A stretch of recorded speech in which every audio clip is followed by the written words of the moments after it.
morning, everyone. Good morning.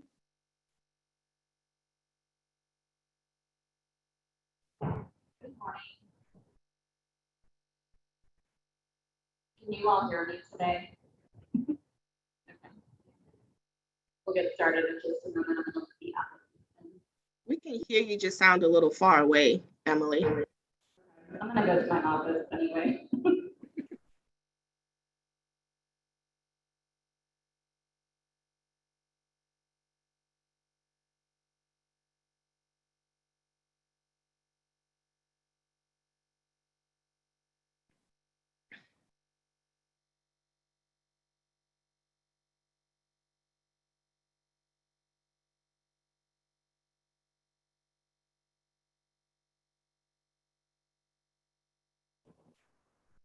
Can y'all hear me okay? Am I working? Yep, we can hear you. All right, cool, thanks.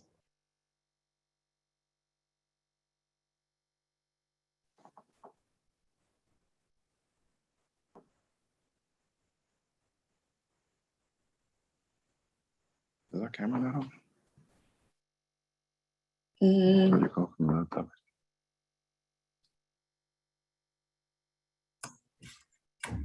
If y'all, Richard, go ahead and mute.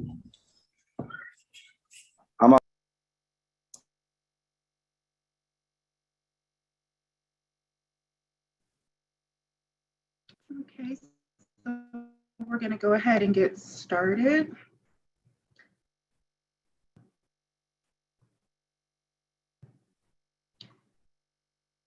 Good morning. I'd like to call the Monday, October 18th Board of Zoning Adjustments meeting to order. We will begin with roll call. Candace Forrest, Present. Todd James, Present. Tamara Aggins,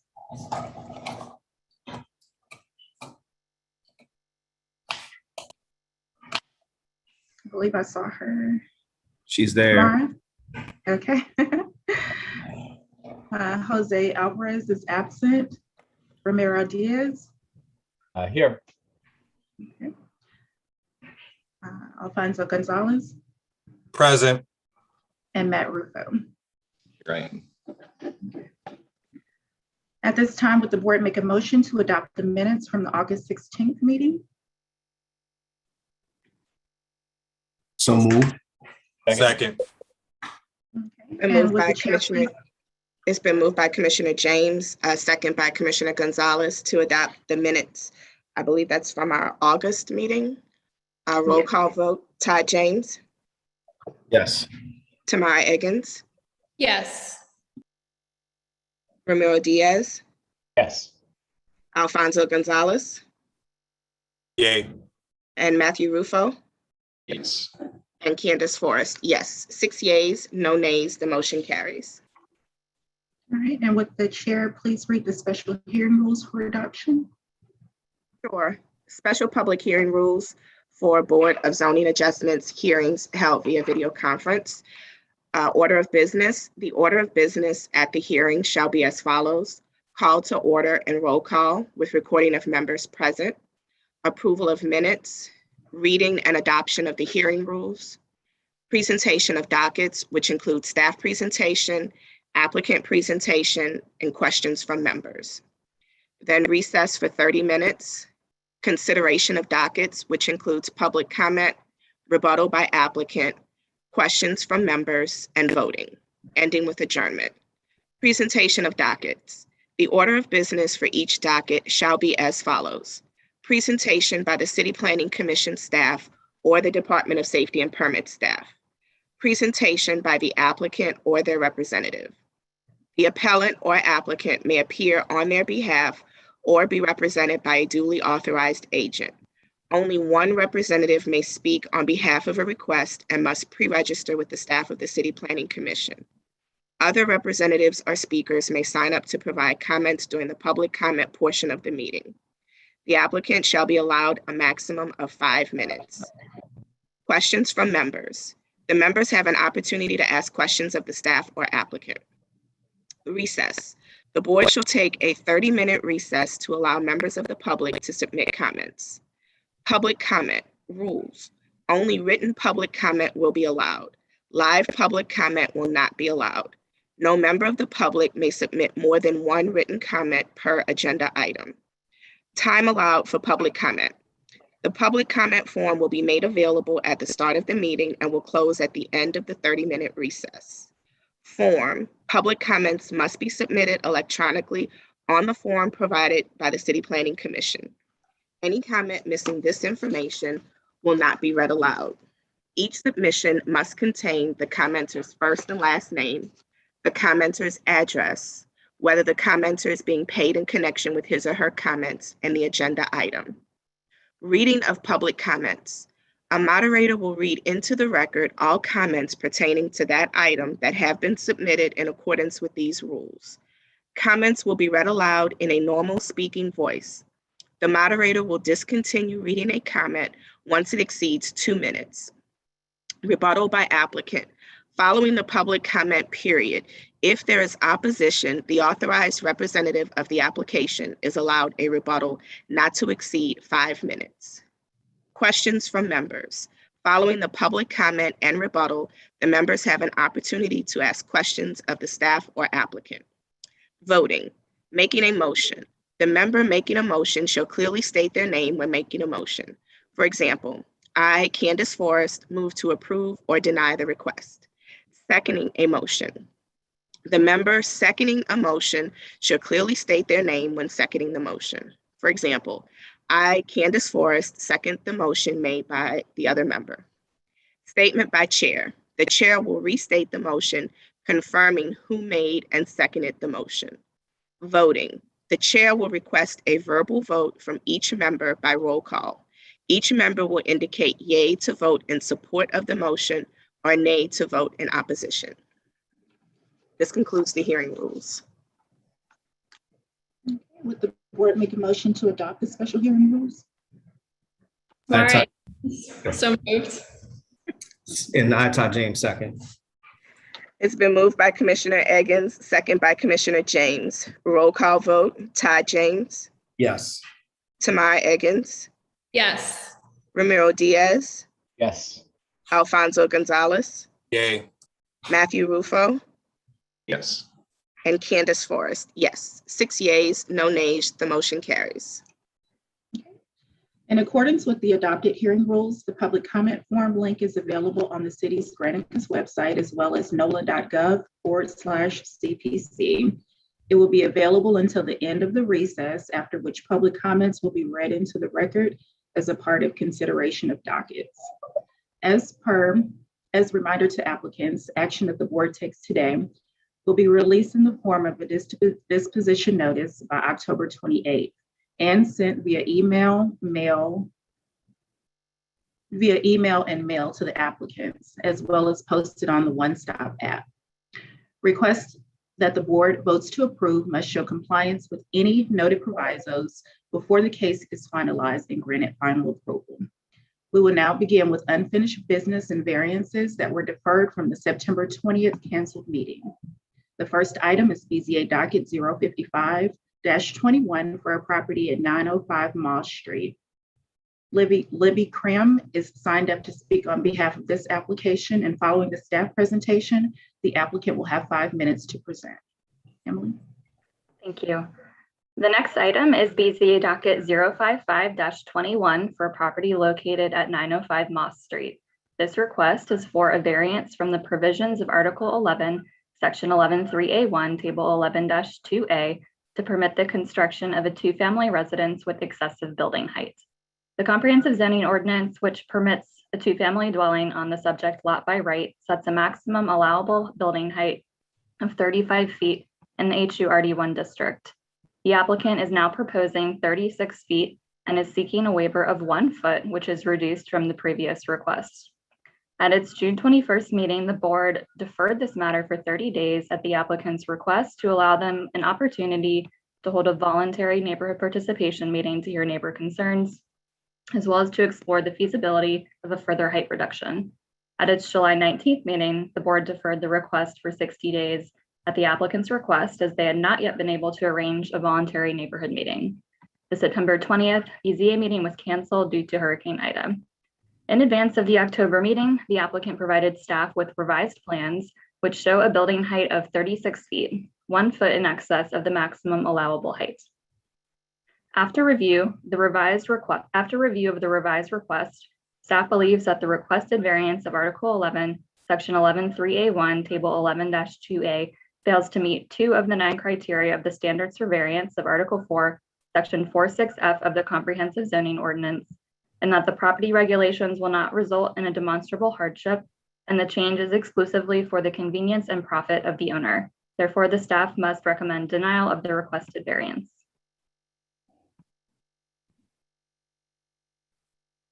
The applicant now has 5 minutes to present. Hi, yeah, this is Libby Krim with M2 Studio. I'll be presenting. Can you all hear me? Yes, okay. So the conditions of the site are incredibly unique, especially in taken in context with the surrounding area. So this building sits on the site that is the lowest point of the entire block, and so the benchmark is much higher for this property than the adjacent properties. And this is exacerbated by the fact that the road in front of the property is actually sloping up to meet a bridge that crosses Bayou St. John. So the front of this property actually sits about 4 feet below the road in front of it due to this condition. Again, the road sloping up while the grade is actually sloping down for this drainage culvert that runs in the front of this property. And the benchmark is set to be 3 feet above the front of the curb. So given that the road is already about 4 feet above the front of the property, the benchmark is up at about 6.5 feet, I believe. So due to that, the house is up very high already, and the design of the building responded to that requirement by matching trying to take this historical take where you have this raised building with a stairway underneath the building, and then it has these wraparound porches. And so the building is trying to respond to the site context while also being historically compatible with the architecture of the neighborhood. The reason that we are requesting this height variance really stems from this unusually high benchmark of this lot having to already be up 6.5 feet. We did make changes to the building to try and bring the actual usable height down. So we're using 2x12s instead of 16-inch floor joists in order to thin up the floor slabs. And we also brought the ceiling height down from like a kind of, historically traditional height of around like 11 feet down to 10. And we also brought the pitch of the roof down a little bit to try and minimize the roof height. And what we're left with is this 36-foot building height that Emily referenced. Some factors that led us to this number on the ground floor, true to the historical prototype that this design was based off of, the stair to enter the building is under the home. And so we wanted to go from that 6'6" required minimum elevation up to 7 so that someone could have a comfortable head height when using the stair underneath the home. Furthermore, because the lot is so low lying, the owners had concerns of pooling on the ground floor or on the space underneath their home and becoming super muddy. So we've rated the site up just a little bit, about 18 inches, so that their underside of their house doesn't basically become a pool. And so, the building itself is actually at 34'6", and then this 18 inches of grading is what's putting us up that to be that 1 foot above 35 feet. So that's really it in terms of my presentation. We're trying to respond to these unique site conditions and also present a design that will fit in the important historical context of the Bayou St. John neighborhood. So that kind of wraps up my comments. Thank you. Thank you. Are there any questions or comments from the board members? Just one quick question to staff, Emily. I know I've brought this up in the past. Has there been any further coordination, either through safety and permits or through planning staff, regarding further coordination about where the actual height reference should come from? Because in cases like this, while this is being pulled from grade, more often than not, the BFE is what's really starting to dictate where buildable area can come from, or at least start from, excuse me, in the vertical plane. So just, has there been any further dialogue on that to make some amendments or clarification for by way of memo from the city on how to advance that? Yeah, I don't think we've received a memo, but this did come up. We had a discussion with safety and permits a while back with the same question.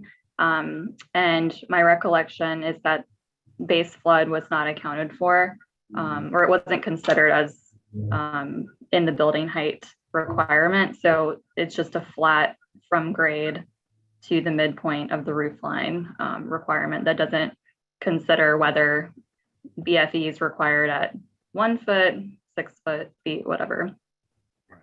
So that's why we're here. Yeah. So, and go ahead. Sorry, this is Libby. I was going to ask if I could. Is my time over to speak, or can I say something else? That was it. Well, I mean, at this point, it's until we ask a question. Yeah, that's fine. And that's why I'm just addressing it to staff at this point. And I know we have some public comment that's going to come up later on, and I'm not sure how much of that is actually taken into account. Just limitations around how the code is actually written at this time, and that's just something that's always been a driver with some of these conversations on how height should be dictated. Because, and Emily, correct me if I'm wrong, the other avenue would be, let's say if they were to lower the building to a lower plane, they would still have to go through BBSA in order to build the slab at a lower height. So it's either they're coming to us for a height waiver, or they're going to building standards and appeal in order to drop the slab height below the BFE, and then having to do further construction elements in order to modify it to suit, just to stay within accordance of the 35 foot. That is correct. If they wish to use this 36 foot, that's what they would need to do. No further questions, Chairman. I have a question for our staff, just to make sure I fully understand. So let's say have a 25-foot height limit, but you're in a neighborhood where the base flood elevation is 10 feet. Does that mean you can, and you want to raise your house 10 feet, does that mean you can only build a 15-foot tall house right there, essentially? So safety and permits, of course, would officially make this, they would interpret the zoning ordinance. Yeah. So I'm speaking based on, our discussions with them in the past. What you say is accurate. If there is that significant base flood elevation requirement, then they would be limited to the maximum allowable height, including that. Okay. Yeah. So Matt, one thing that's happened in the past, I know Councilmember Jeruso did a text amendment for some of the properties out in, not Lakeview, but in around the marina and around the end of, and I'm forgetting the actual reference, but that's out by Municipal. West End. Yeah. But at West End area, that I think they increased some of the height in that area by like 5 feet or some other dimension in order to make up for things like this. So this hasn't necessarily been attributed citywide, or just had a standard of where the height really should be dictated from a professional standpoint. I think it should be coming from BFE if it's already established that you can't occupy the building below BFE anyway. So just, yeah, difference of opinion, I guess. Yeah. But as the code's written right now, it's clearly enforced on that, Right. Regardless of the base flood elevation, middle of a roof line can't be above whatever the zoning says, 25 feet, 35 feet, and so forth. Okay. Yeah, so I think I'm pretty clear on the issues here, but just to clarify one more time, this is, I guess, a question to the designer. If this project were moved, say, 1,000 feet down the road, and the street were closer to that grade, would the building, you would not have to raise the building so much, and then you would actually fit within that zone. Is that right? That's correct. If we were just required to go up like 3 feet above grade, which is, I think this is flood zone X. So the kind of standard is 3 feet above the adjacent curb, and most of the lot immediately adjacent to it is vacant right now. It's kind of, it's maybe like a foot higher than us, but still below the road. The rest of the surrounding properties are basically level with the curb, so they'd be up 3 feet. If that were the case, we would just have a totally different design where we didn't have this kind of raised building with a the stair. It would just have been a different design that would fit within the 35-foot requirement. And Ramiro, I think actually the closest project that's been built recently is Deutsches House. And that's going towards Esplanade on the same block face. And I mean, just from when I worked on that project, I remember that our BFE condition is very different. So just consider if it was anything that's been built before, prior to 2015, different animal, or even prior to Katrina, different animal, because the BFE conditions changed in that area. Yeah, I was just trying to state it more obviously. So thank you. Thank you for the question. Are there any other questions or comments from board members? Seeing none, we can go to the next item. Okay, we'll move on to unfinished business for decision appeals deferred from the September 20th canceled meeting. The next item, item number 2, BZA docket 06721, is an appeal of the decision of the Director of the Department of Safety and Permits regarding the determination that the property has not attained legal non-conforming status for an office use, and the applicant has requested a deferral in this.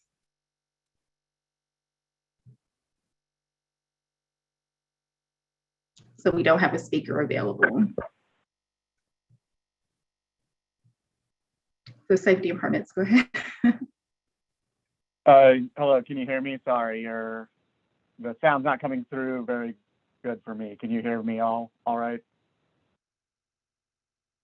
Okay, so yeah, just briefly on this is BZA appeal number 06721. This is relative to 2612 Esplanade Avenue. The applicant alleges an error in the decision by the Director of the Department of Safety and Permits regarding the determination that the property has not attained legal non-conforming use status as an office. At the prior meeting in August, the Safety and Permit staff read the report into the record. Nothing's changed substantially to the report. We have not received any additional information from the applicant, and the applicant is requesting a deferral on this matter. Safety and Permits does not have an objection to that deferral, and if this is indeed going to be deferred, I can refrain from reading the rest of the report into the record at this time.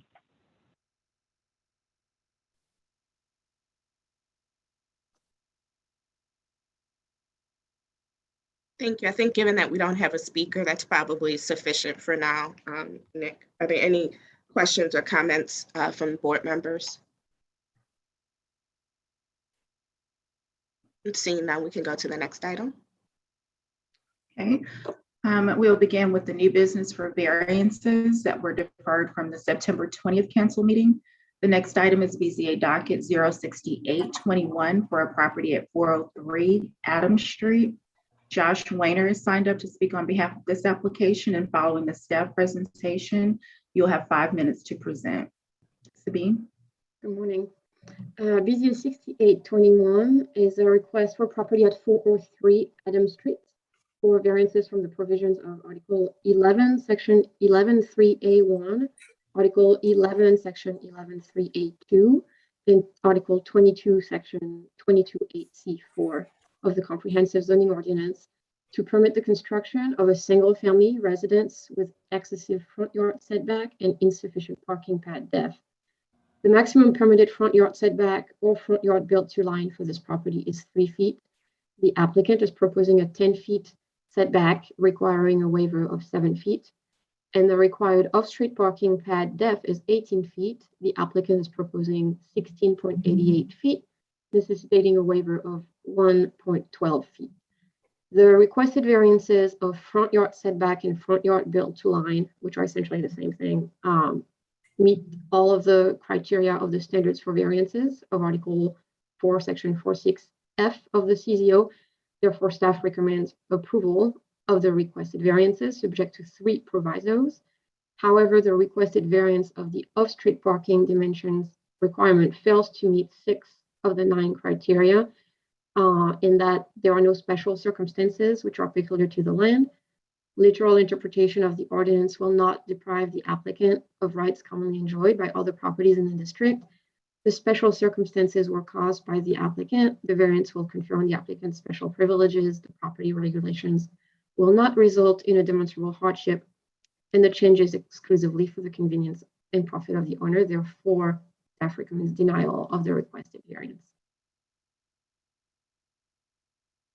Josh Wayner, you now have 5 minutes to present. Good morning. Thank you all for hearing my request. Can everyone hear me? Yes. Hi, my name is Josh Wayner. I currently live at 7707 Benjamin Street, which is about a block away. And I'd first like to address the 10-foot front setback request and variance. Really, if you think about front setbacks, it's really to preserve the overall aesthetics of a neighborhood and not to obstruct the view of your neighbors' homes. And this 10-foot setback was established because you have an old corner store on one side, which was built at the 0 front foot lot line, and the house on the left side, which is new construction, was built on the 0 foot lot line in order to fall in line with the zoning requirements. So my request would be to allow myself to have a front yard, which is not dissimilar to the rest of Adams Street and the rest of the Black Pearl neighborhood. And once again, it affords me the right that everyone else does, allows me to have more permeable space in my front yard, and allows me to add additional landscaping to my front yard. Really, I don't want to have to step out of the front of my house onto the sidewalk. And so I think having a front yard actually improves the overall aesthetics of the neighborhood. And once again, it really falls in line with the rest of the neighborhood. If you look on Adams Street, you have about 27 houses that have roughly a 10-foot front setback. You have only 5 houses that are built at a 0 foot setback or lot line.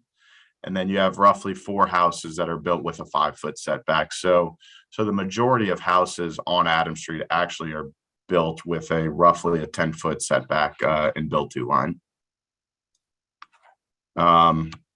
So to address the other variance request, which allows for a 1.12 foot waiver of the parking pad requirement. So per the Orleans Parish Code, there is actually no ordinance which states that stairs cannot encroach into the parking pad.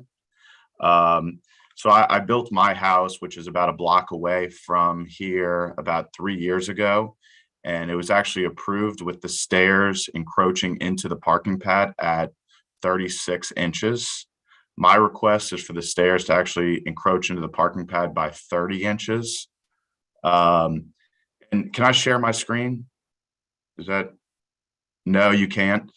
So what I did was I actually parked a Toyota Highlander in my driveway to show that, a car of roughly 16.5 feet will easily fit into the parking pad with the stair encroachments.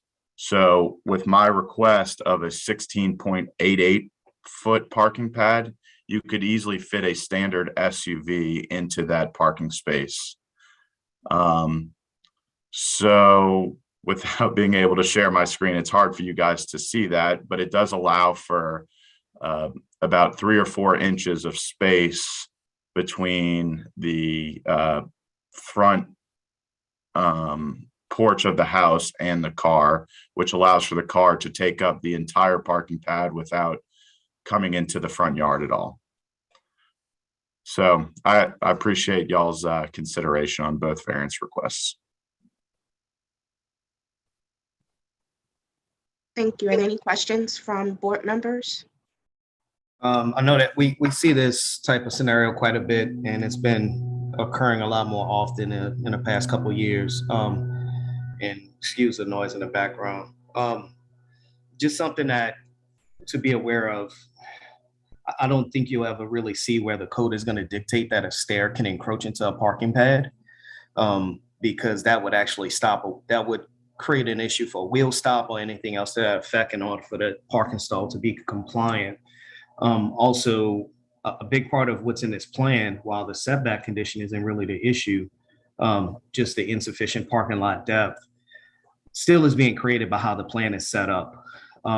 If I understand correctly, are you maximizing to the rear yard setback condition at all? And that's it. Are you asking me?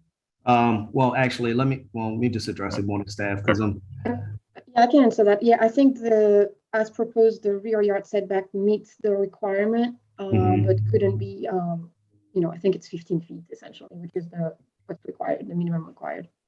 Okay. And a big part of this is just really just being triggered more by that condition. And actually, I asked it incorrectly because when I was reviewing this one other day, I saw something. If the front yard condition, if the front edge of the house is built closer towards the street, the additional distance that's needed to make the parking stall depth work, that would allow for that condition to be, for the parking stall to come in compliance. And it still would be in keeping with the setback condition throughout the neighborhood. Because I think as it's currently proposed at 10 feet, based on the index of what's shown as existing condition throughout the neighborhood, most of the setbacks in this area are actually a little bit shorter than the dimension that you're providing. And Todd, yeah, sorry, I'm looking at Google Earth. The neighboring property is a corner store that comes right to the street, and the next house over comes right to the street. So I was going to make the same point. Yeah, and I know that he's trying to reference, and I'm even going from and I did the same thing because there's what is that blue building? I think that's there. It's like a bluish green corner store building that's there, as well as when you get into the properties that's around the corner. Yes, some of them still have, some may be 10 foot back, but I think it's a different street. So the right of way condition is a little different. And to your point, Rami, yes, the two neighboring properties are built to the property line or built to the setback line. So I'm not really seeing how the plan can't be adjusted to mimic the context of that block face.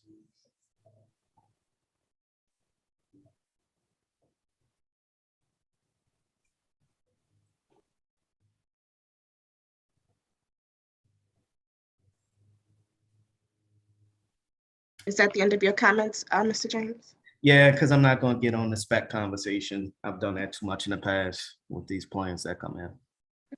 Any other questions or comments from board members? I was just going to underline what I interrupted Todd, but just the context. I actually used to live on 508 Adams when I was in school, so I know the street really well. And it's not. Yes, there are some houses that are set back, but down closer to where the site is, it's. It seems like there's a way to make this work. The more I look at it.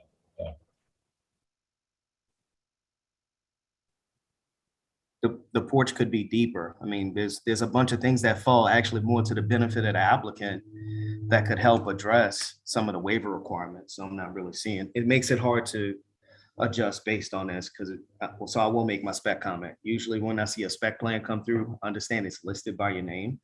But whenever I see a plan like that and I see a spec reference, it just means it's a repetition plan that's dropped on the site without really studying and understanding the context of what's really going on in a block face to make it work. Can I just make a comment? This is a house I'm building for myself to move into, not a spec home. So spec doesn't really mean if you're selling it. Spec is how it's designed and replicated by whomever the architect may be.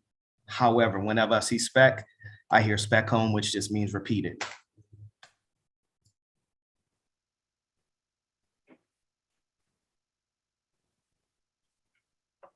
Any other comments or questions from the board members?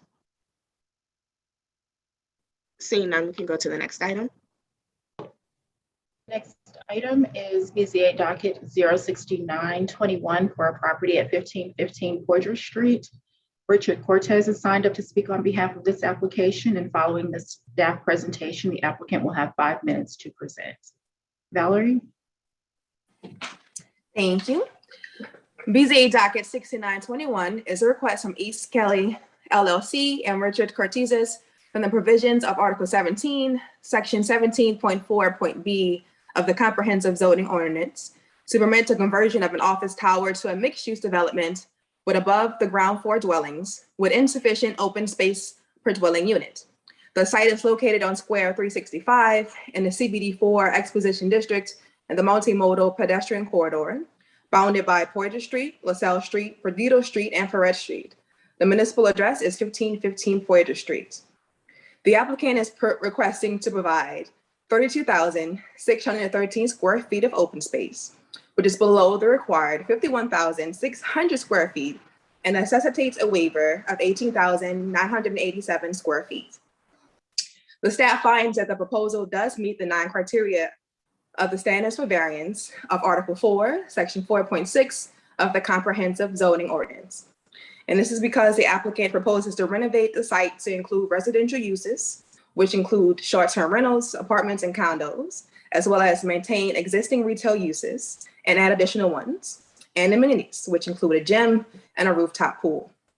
The new rooftop configuration will result in an additional 12,409 square feet of open space. So this variance will allow the site to be developed in a manner that's consistent with the area's existing development and result in an overall enhancement. Although the building would be deficient of the open space requirement, its design ensures that there's ample access to residents with the landscape amenities in the proposal. Therefore, the staff recommends approval of this request, subject to 3 provisos. Okay, and Richard Cortizas, you have 5 minutes to present. Thank you so much. Let me first start off by thanking the BZA staff for their work on this. I also want to note that we have also been working for weeks and months with the members of the DAC as well on the design and the planning for, as the staff pointed out, this is a conversion of and renovation of an existing commercial building in a CBD4 district mixed to allow for mixed-use residential and retail. It's also important to note that we are adding an additional 12,549 feet of open space to the existing open space that's there now. So we will literally have about a 20,000, the exact number is 20,064 of open space.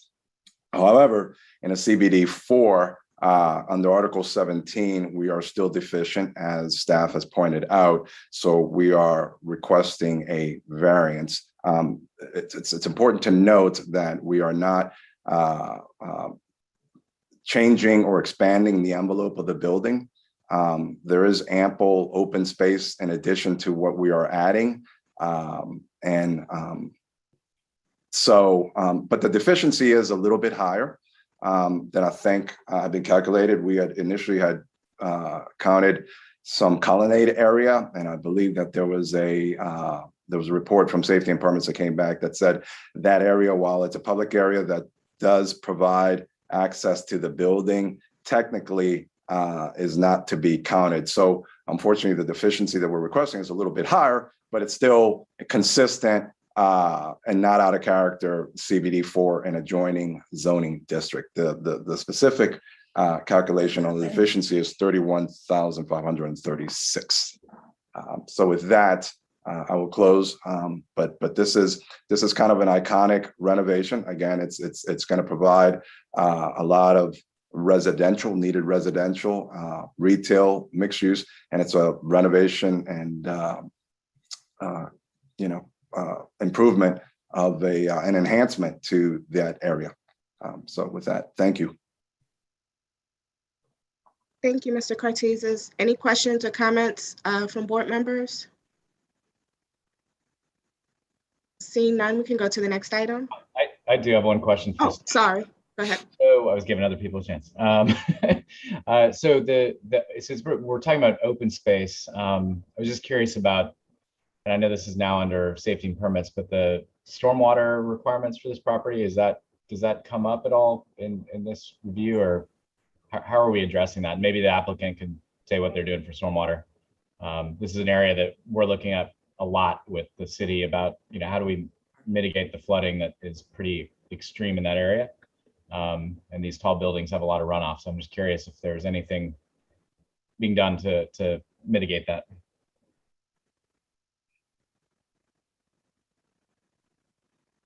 So the applicant does have a conditional use application as well. So the stormwater management piece will be evaluated then. But as of now, as the applicant said, they're not expanding the footprint right now. So I'm not sure offhand like what requirements that would trigger.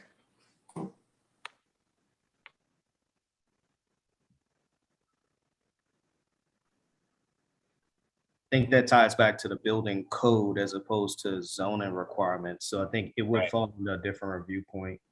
Yeah. Mr. Cortez, I know that you're kind of more on the legal side of the coin. Yeah. Are you able to correspond maybe with one of your engineers beforehand, since I know we have a second round of questions later in the meeting, if you have a chance to maybe ask them and get back to us on it? Yeah, absolutely. Yeah, this is an opportunity here, given the open space, a lot of that is related not only to public sphere, but also, absorption of water and other things. And granted, it's a renovation of an existing property, but there may be some things y'all could consider as part of this development to help mitigate some of the flooding in the area. Yeah, absolutely. And the designers and the architects have taken that into consideration, and we will provide you that answer. I don't have it in front of me because, as Mr. James knows, I'm just a lawyer, not an architect or an engineer. But we can certainly get you that information. Great. I'm definitely not a lawyer. So. I can understand being a lawyer, definitely not an engineer either. Madam Chair, I know that you know. Thank you. Thank you. Any other questions or comments, board members? Yes, I do. Thank you for the presentation. And I have a question about, so there is a requirement of a certain amount of square footage of open space per dwelling unit. It doesn't, the function isn't per square footage of residential, it's the number of units. Correct. Is that right? Okay. That's to me or staff. So anyone who knows, I trust your judgment there, knowledge there. So it seems like one alternative to reduce the waiver request would be to lower the number of residential units.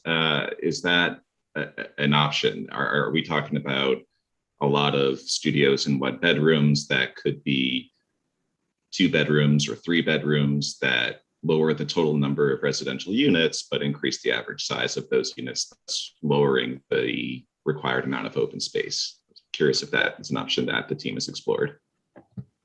If that's a question for us, what I can share with you is that the existing building is already underutilized, right? And so with our work with the planning and with the city and with the DAC, in order to maximize and properly enhance the area, this is, and also to make it practically and economically feasible, that is the number of units that we have proposed in our discussions with not only just internally, but also with city officials and with DAC, just on what would be the proper, when we're doing the mixed use with the retail and the residential, the 430 units is what makes it economically feasible, but it's also the appropriate number. And please don't discount the fact that while the Article 17 provides that it's 120 square feet of open space required per dwelling unit, there is additional,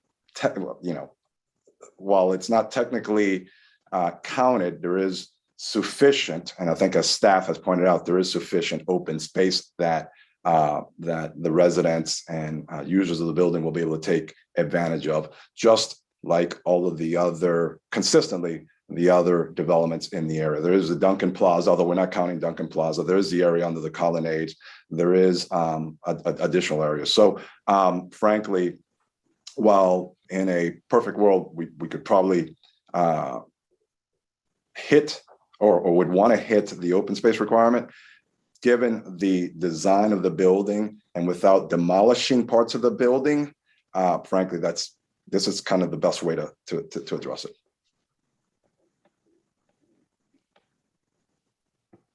Thank you. Thank you. Any other questions or comments, board members? Just a quick note, Commissioner Diaz, I was just kind of scanning back through the plans just now, looking at this. they actually end up increasing some of the opens, at least the ability to create permeability. I know sometimes we actually, well, not sometimes, I know pools are often accounted for in that number. And I think if we just kind of look at how the rooftop of 1515 Portis has always been used in the past, by them creating the additional space as well as increasing landscape on this roof, on the rooftop areas, that helps to actually mitigate some of those numbers. So if anything, it appears that it almost automatically makes a reduction just by way of having some of the features that's on the rooftop areas that's open to the public, open to the open space requirement.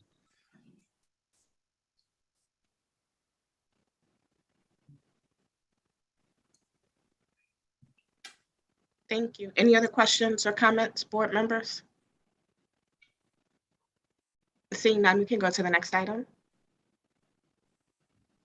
The next item is BZA docket 07021 for a property at 727 Weebland Place.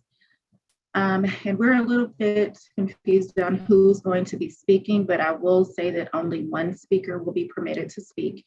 We have James Pinson or Dr. Macari signed up to speak on behalf of the application. And following the staff presentation, you will have 5 minutes to present. Haley? BZA 7021 is a request for a variance from the provisions of Table 13.2 of the CZO to permit an addition to a single-family residence resulting in insufficient rear yard setback. This is an after-the-fact request because the work proceeded without first applying for a permit. The property is located at 727 Weibland Place in the Navarre neighborhood. Table 13.2 requires a 20-foot rear yard setback, and the applicant is providing 18.35 feet, so is requesting a waiver of 1.65 feet. The staff found that the requested variance fails to meet 6 of the 9 criteria for variances, in that there are no special circumstances which are peculiar to the land. Literal interpretation of the ordinance will not deprive the applicant of rights commonly enjoyed by other properties of the district. The special circumstances were caused by the applicant. The variance will confer on the applicant's special privileges. The property regulations will not result in a demonstrable hardship, and the change is exclusively for the convenience and profit of the owner. Therefore, the staff recommends denial of the requested variance.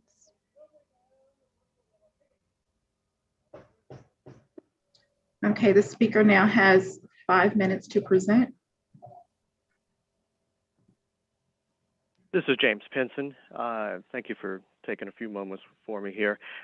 Basically, what happened here was that we was hired by the homeowner to construct a screened-in porch area on the back of his house.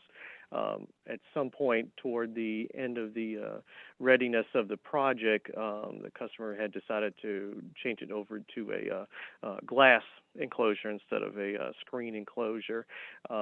We had thought that measurement-wise that we were within the 20-foot rear setback there, but unfortunately, as we found out now, that we were 1.65 feet, into the rear setback.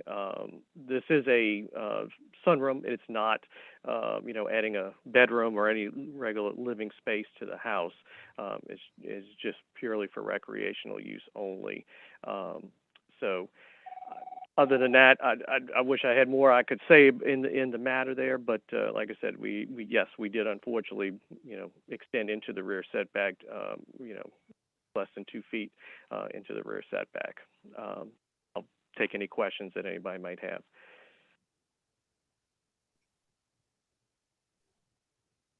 Any questions or comments, board members? Just a quick question to the representative speaking. When you guys did the evaluation, did you do a field dimension, or in order to think that you guys are 20 feet back, or how did it get to that point? Yeah, when we had actually looked at the project there, since when we were going into the back there, I guess we must have not just measured it correctly, just by just doing regular, tape measure thing here. But obviously, the survey that was extremely old that was on the property before.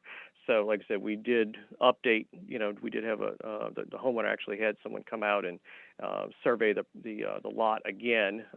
And then with that, then we were able to determine that, yes, indeed, we were into, we did go into the rear setback.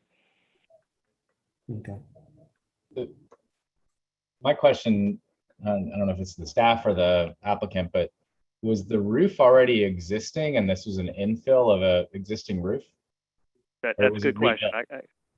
Right, I could actually answer that. No, actually, this was basically all this is just it's an aluminum frame, sunroom, and so no, it just comes straight off the back wall of the house. So there's no, house roof that's already existing in there. So all of that was just added to the rear of the property. But I mean, so it's all new construction on the back, or was the roof Correct. already there? That is correct. Yes, it is all new construction. Yes, sir. Okay, because there was an existing roof in the Google aerials that was not a sunroom. Right, I got you. Yeah, actually, that was an existing patio cover that was there previous, and we actually removed that in order to put the new one up. So did it match? Did it go to that original condition? Or did the patio cover? Yeah.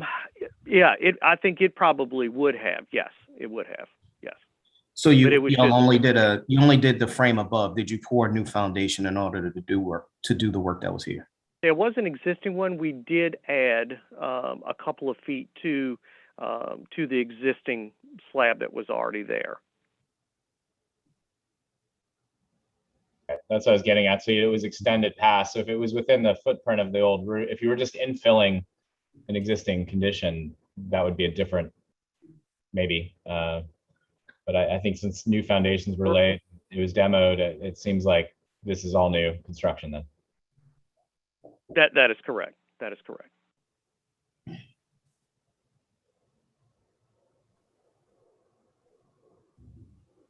Any other questions or comments?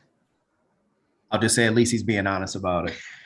And I am. Look, and that's the whole thing here. I mean, I could, I think as you saw from my, if you read my request letter, look, I could come up with a million different things here, but I mean, at the end of the day, yes, I'm 1.65 feet into the rear setback. It's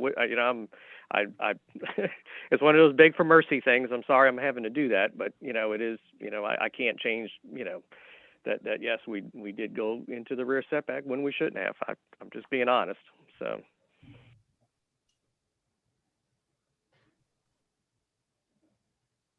Any other questions or comments from the board? Seeing none, we can go to the next item. Okay, thank you. We will now move on to new business for an extension request, also deferred from the September 20th canceled meeting. BZA docket 06119 is for a property at 301 through 03 South Alexander Street. This request is for an extension of a previously granted variance to allow a 1-year extension. Gabriel Bordanov is signed up to speak on behalf of this item. You now have 5 minutes to present. Thank you. Good morning. It's fairly straightforward. So we have gone to BZA in years past, and we have obtained our variance. And it just in the ensuing years, we've run into some roadblocks. We intended to start construction last year, but of course, we had COVID, and now our construction prices have gone up significantly. And I'm here representing my mother, and she's dealt with some health issues over the last couple of years as well. So really just asking for more time to complete our project. I'm asking for a 3-year extension, which I know it might initially sound like a lot, but again, construction prices are significantly higher than they used to be. She's a single person. She doesn't have unlimited funds, so cost is a concern. And again, we're dealing with some other personal issues. So just asking for some more time so we're not in a situation where we're feeling like we need to have to get this done within the next year. Just asking for a relaxed set time frame so that we can get this done at a reasonable pace. And that's all we're really asking for. Thank you. Thank you. Any questions or comments from board members?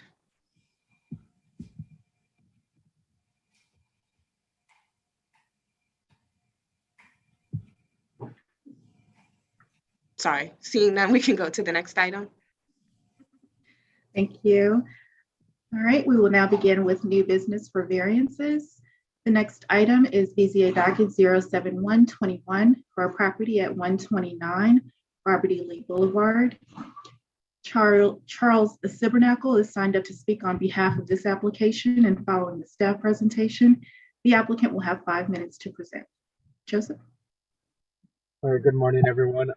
Before I begin, can I get a confirmation on how my audio is this morning? You sound Okay. like you're at the beach, but you know. All right, yes. So this docket is BZA 7121. It is for a property located at 129 Robert E. Lee Boulevard. So the request is for variances from the provisions of Article 14, Section 14.3.8.1, Table 14-2, Article 22, Section 22.7, Table 22-3, and Article 24, Section 24.11.4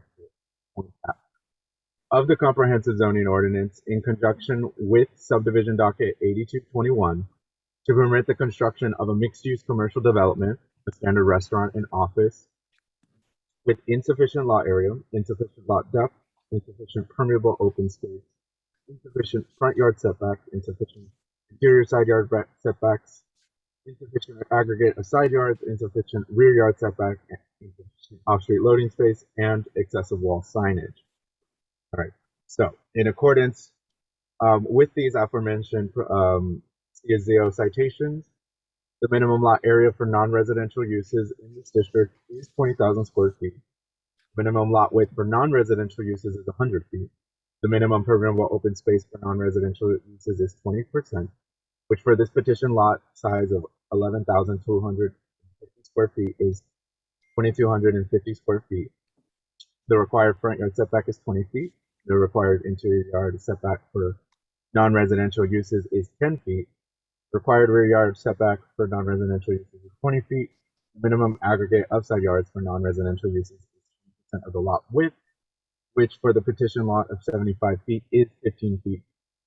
The minimum loading space for commercial and institutional uses between 10,000 and 100,000 gross floor area, which the project is 14,810 approximately square feet of gross floor area, results in a requirement for one loading space, and the maximum wall signage permitted for a single use is limited to the width of the structure facing the public right-of-way, which for the structure of 75 feet is 75 square feet for a wall sign on each respective street frontage.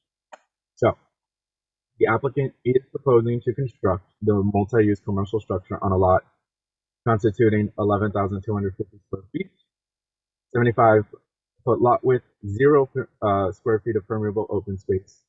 Construct the multi-use structure to each property line.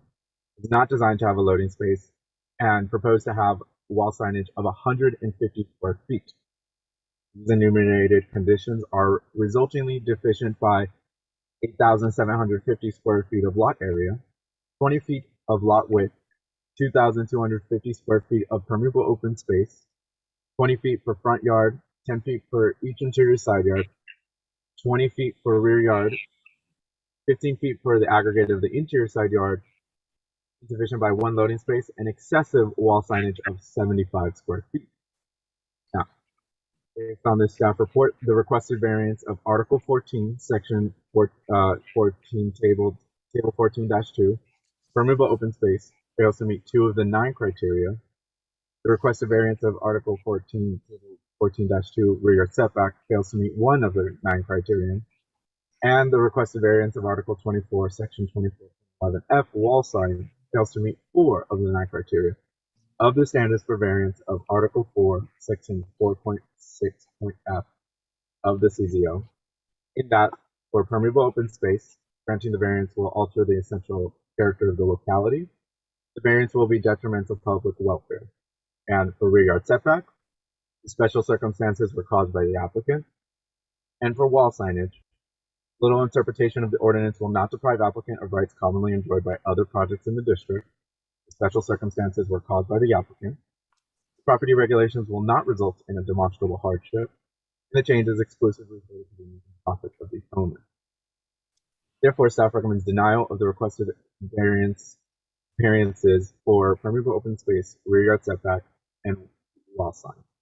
However, the staff does believe the request satisfies the 9 criteria as they pertain to the requested variances of the remaining requested variances of Article 14, Section 14.3.8.1, Table 14-2, Parking Yard Regulations, and Article 22, Section 22.7, Required Off-Street Loading Spaces, Table 22-3, for lot area, lot width, front yard setback, side yard setbacks, aggregate of interior side yards, and off-street loading space.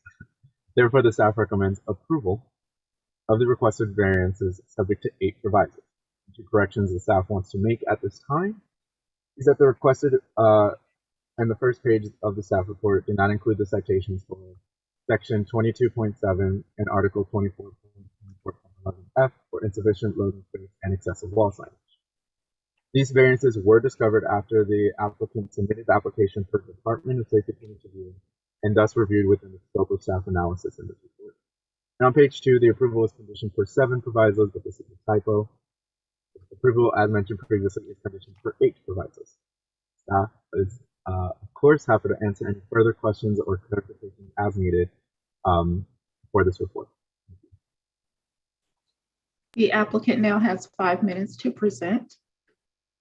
Hi, this is Miles Granson with Charles Silbernagel. I'm going to actually be doing the presentation for the applicant. And excuse my late participation. I've been working on the resub, and this has been coordinating. Now to the substance of the matter, and perhaps most importantly, and maybe where the conversation starts and ends, is that this very same board under this very same CZO approved a near identical package of variances in BZA docket 116. This includes approval of the 3 variances recommended for denial by staff here. That would be, so in a sense, before the board with a question that's already been asked and answered in the affirmative. That project would have been a movie theater. The present matter, as noted by Joseph, includes 10 variance requests. They're all ostensibly related to the strip mall nature and the singular development nature of this character and how that interrelates with being treated as a single lot in Lakeview as opposed to a bay in a larger development. 9 of them are related to the Vulcan Yard matters. 7 of those have been recommended for approval. I won't spend a lot of time on those. For the 3 that have not been recommended for approval, first we'll start with the 2 other Vulcan Yard matters, rear yard setback and permeable open space. Again, this is a strip mall, so as you would expect, it features individual bays and units that function as a singular development. Each bay is expected to take up its entire space along the wall of the strip mall front to back. Further, as far as the signage must also be considered in context of it being a strip mall, and that's the reality of the circumstance. While we discourage, in some sense, this nature of large front parking strip malls in our CGO today, this strip mall exists and exists for decades, and it must be understood as such. And the primary purpose, I would think, of wall signage size regulations is to limit the visual impact from the public right-of-way. With the public right-of-way being so far away from the actual sign based on the large old school front parking, that sign actually has to be a little larger and still has perhaps a lesser visual impact than it would if it were smaller. And again, that's also the purpose of having a sign, is to identify the business from the public right of way. So it probably has to be a little larger in that old school context as well. We'd also note, of course, that the other signs that you might see next to it, Anytime Fitness, both in front and back, have signage that you would note are comparable with this. Also comparable with this, in fact, larger, was the sign approved by this board in BGA 116 on this exact same lot, it would have been 164 square feet. This sign that's being asked for, in fact, the accumulation of signs, both front and back, only amount to 150. So this is smaller than what's already been approved by this board on this same site. To get a little technical, I guess, to address those three items and the criteria, permeable open space, again, 7 of 9 were met, the 2 that weren't. Granting the variance will alter the essential character of the locality. The essential character of this is a strip mall. What we're doing is entirely in keeping with that. The variance will be detrimental to public welfare. Again, this is a strip mall that's being treated in context of that. The only way I could even consider that being noteworthy is perhaps with the permeable open space, but we should note, 1, again, it's strip mall, and 2, there actually is a plan to handle stormwater through a blue roof here. So any concern that might be there is alleviated. The rear yard setback, there's only 1 criteria that staff says is not met. That's that the special circumstances were caused by applicant. This strip mall's been in place, I think I saw at least since 1978 on the Sanborns, who knows exactly when. And again, it is a strip mall, and to treat it as such, or to hold the applicant to blame for the condition that's been there for that long probably doesn't make a whole lot of sense. Wall signage, 5 and 9 criteria were met. For what wasn't met, literal interpretation of this ordinance will not deprive the applicants of rights commonly enjoyed by other properties in the district. The rights are those that would have been enjoyed by the prior application in this exact same property and by all other applicants in this strip mall. The special circumstances were caused by the applicant. Again, this is a strip mall, it's been in place for decades. The property regulations will not result in demonstrable hardship. It's a hardship to have signage that can't be viewed clearly, considering the distance from the public right of way. And this change is exclusively for the convenience of the property, of the profit of the owner. This change is to allow the property to function as all others in the strip mall already function.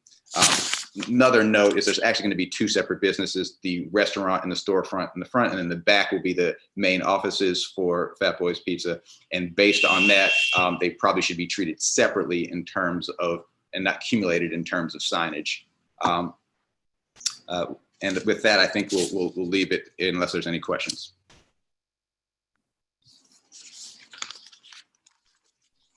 Thanks. Are there any questions from board members?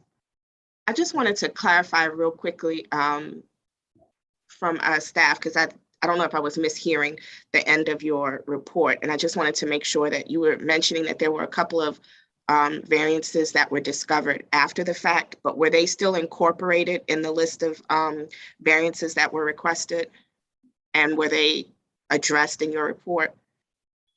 That's correct. So once the applicant was notified by safety and permits, the applicant then updated the report, and the full analysis did include all 10 things. Okay, perfect. Thanks. You had a comment, Mr. James? Yeah, only because it was brought up about the previous application. Are we putting back a Robert E. Lee sign on this building? The sign will say Fat Boys Pizza. So thank you. All right, so we just gonna dismiss that. All right, because that was a big part of that conversation then when we were dealing with that signage. So I think the 2 are kind of mutually exclusive. And the only thing I will just say to this application, I think that is very different versus others, because of the nature of how this lot is reconfigured with frontage facing the parking lot as opposed to the public right of way. It actually changes how a lot of this site would actually function. So I think there's something that we need to take into consideration with some of that. On the signage side, is there a marquee sign or anything to that effect that's provided at Robert E. Lee at the right of way? No.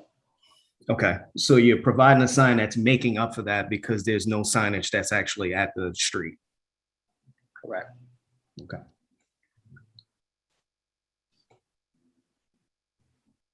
All right, no further questions. Any other questions from any other board members? Seeing none, we could go to the next item. Okay, thank you. The next item is BZA docket 07221 for a property at 2500 through 2502 Robert Street. Aaron Culata is signed up to speak on behalf of this application, and following the staff presentation, the applicant will have 5 minutes to present.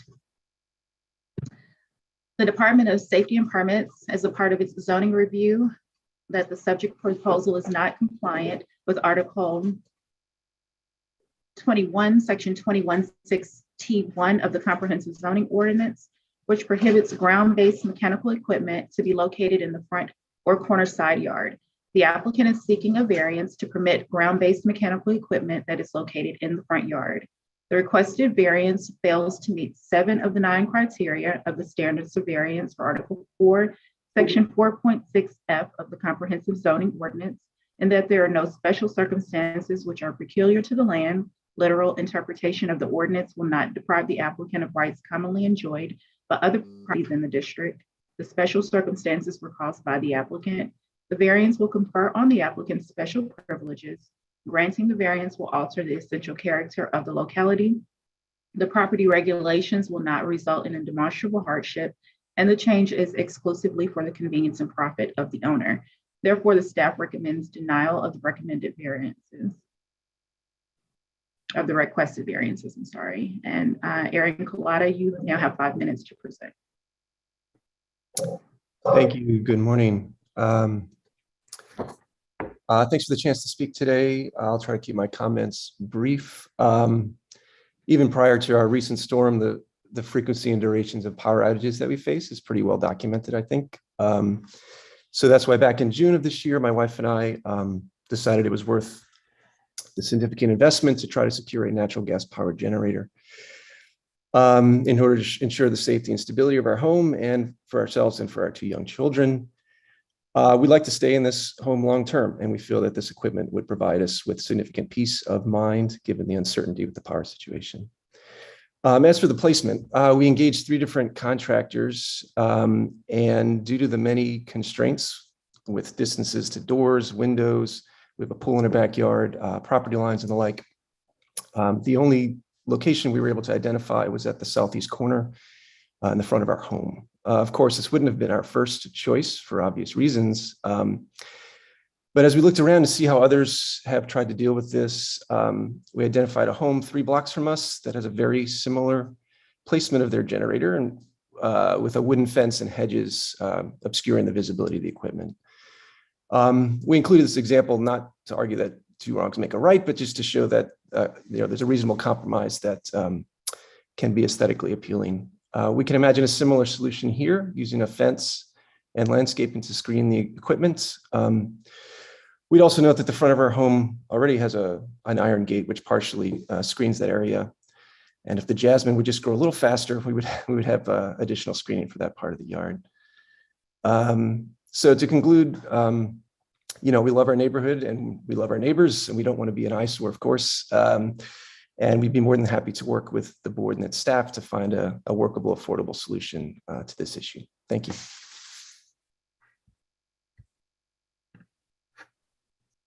Thank you. Are there any questions or comments from board members? Question, I'm sorry, maybe I missed this, but why can't the generator be located in the backyard? Right, so we definitely asked that of all 3 contractors. The issue is the distance to the pool. They recommend 10 feet from the pool. And between that and the 5 feet from the property line and the 5 feet from, we have windows in the back of the house there. When you coordinate all those constraints, it can't meet all those constraints. I'm just looking at the site plan figure 2 on page 3. There's a 24-foot distance between the pool and the rear line. Is that you can't go in there? Yeah, I apologize. I think that's a typo because I apologize for that. I just went out and measured that this morning, and it's only 10 feet from the pool to the fence. So I'm not sure what happened with that. My wife and I are not designers, clearly. And the 15-foot width between the pool and the side on Magnolia Street, that it can't go in there either. Right. So with the 5 feet from the property line, that leaves 10, and then the width of the generator itself would be under that 10 feet. And the 10-foot distance to the pool is a recommendation, or it's a building code requirement? That's a good question. All I can say is that all three contractors told me that. I can't tell you where they sourced it from. Okay. The only other obstruction I'm seeing that he's really running into is that there's a large recommendation from for this type of equipment that they really don't want to have this adjacent to crawl spaces either, due to the exhaust fume on it and how it can cause issues within the property. And it appears from what the images show, the front elevation is the only area that actually has an enclosed, that is completely sealed off. It's not just fenced to his crawl space. So you got that kind of contributing to this. The only other question I would ask, I know that has to be separate from the AC condenser, some distance as well. Just curious if it could not be installed on the roof facing the Magnolia Street side, or is that also another restriction by code? Do we know? I think there was something included in the report that there was an option to put it on the roof, but the response was the cost associated with doing it. It's in the applicant's comments, I believe, in his letter. And I missed that, I apologize. But again, I mean, cost is not something that we could really take into account due to the 9 criteria. So I don't have like a solid estimate of what that would entail. Again, the three contractors basically discouraged that for us. The issue, yeah, so the condenser's already up there. There's also the distance from the windows up there that I'm not sure how that would work out, but yes, the steel reinforcements they recommend for given the vibrations of the equipment. Yeah, but the other thing that I'm just actually more concerned about is the detrimental harm in some capacity to the adjoining property owners, especially with it being on the front edge. Look, the generators do get loud, and I could easily look. I watched a number of emails flying around during Ida about neighbors complaining about other people's generators being too loud.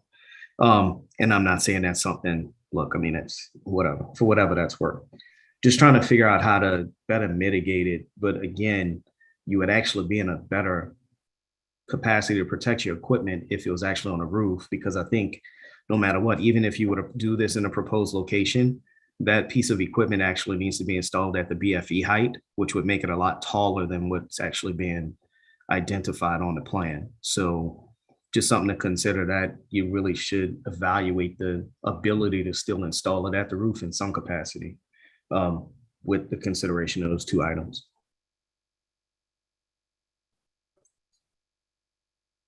For our staff, the prohibition against mechanical equipment in the front yard, that's citywide, right? It's not different. That doesn't vary by zoning district, does it? Correct.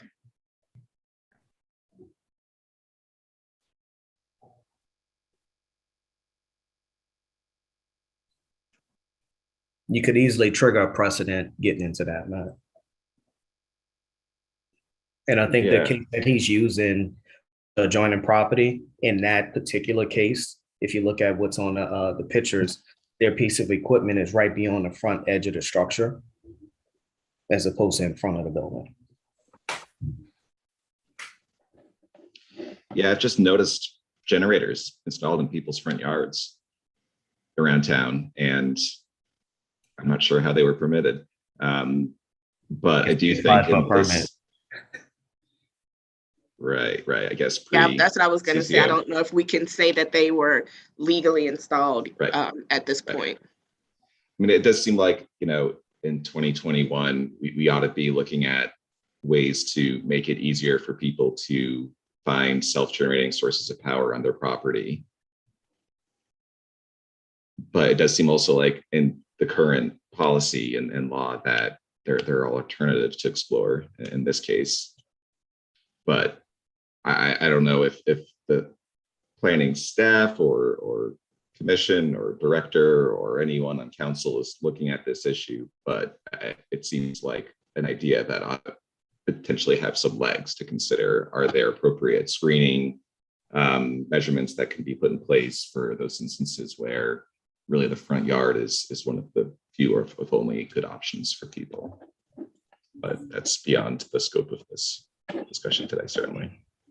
And I guess not just considering the aesthetics of it, but also the safety around it. I mean, obviously, when dealing with generators, safety is always a big concern. And I can't say offhand that that location is necessarily the safest option. So I just don't know. I'm not saying it is or it isn't.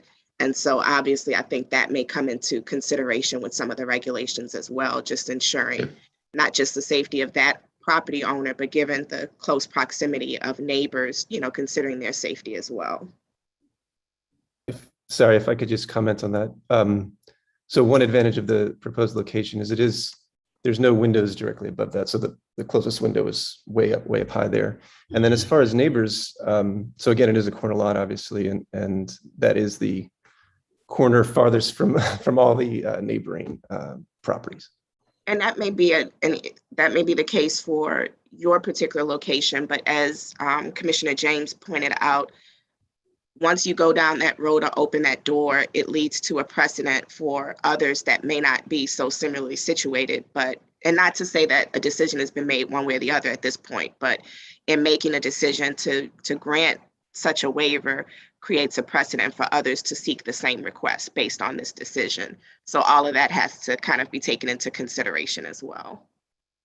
Sure, that makes sense. Yeah, just real quick, not included in our application. There's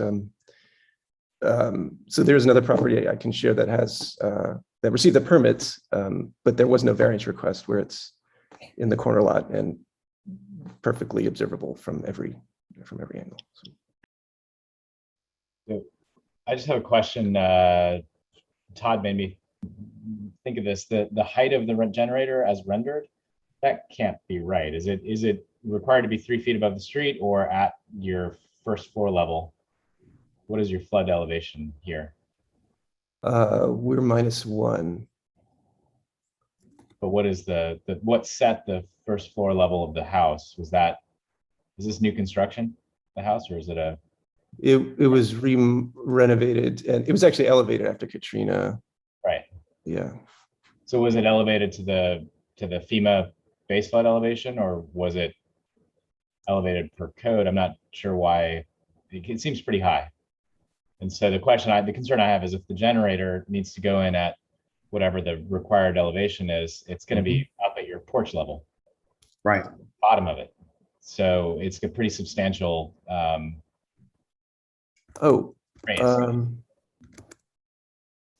that was my point earlier. My concern is knowing the platform is going to be substantially taller, and a piece of equipment, it's going to be up in the air. So that's why we talk about having to put structural elements to put it on a roof in the back. You're going to have some type of structure just to get it up to its required height. So I'm not really seeing, it's like it's 6 one way, half a dozen another. In either condition, you're going to end up having to put some type of structure. And if there's a way to bring it to the back, I understand the vibration concern, but that's why they have isolation pads inside of those frames in order to mitigate the vibration from these units. Well, one thing I was going to suggest looking at and maybe look more closely at those setbacks in the back of the property. But there may be a way to build a platform that's high enough that you can actually recover some of the space under it. I know there's some examples I've seen around where people put mechanical up on a platform and then underneath it they have a usable space. So I would look into that maybe and speak to staff and see what options there are, because I would have. I'm going to be honest. I'm dealing with generators right now on a bunch of projects, and they're pretty awful. And to have that in the front yard, I don't know that the neighbors would appreciate it, to be honest. And that goes back to Todd's point. Also, by raising it up, it's getting much closer to that window. And I feel like the exhaust of it goes up, and I think it's a distance from that window, not just it seems like the best spot you've got on the front of the property.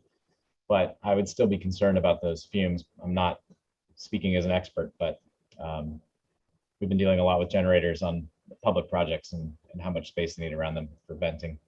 So anyway, I just see a couple of problems here. And I would just recommend, and we can speak about this later, but considering a deferral and talking to the staff and the contractors about this and thinking about it a little more creatively. Yeah, it easily could have covered porch space in that rear yard area right outside that, right by the steps. above the stairwell, I mean, you could easily cover that and have that generator mounted above there, which makes it, and here's the thing, if you have a solid roof system or a solid deck system that it's sitting upon, the likelihood of that exhaust impacting or going down into that window is less intrusive.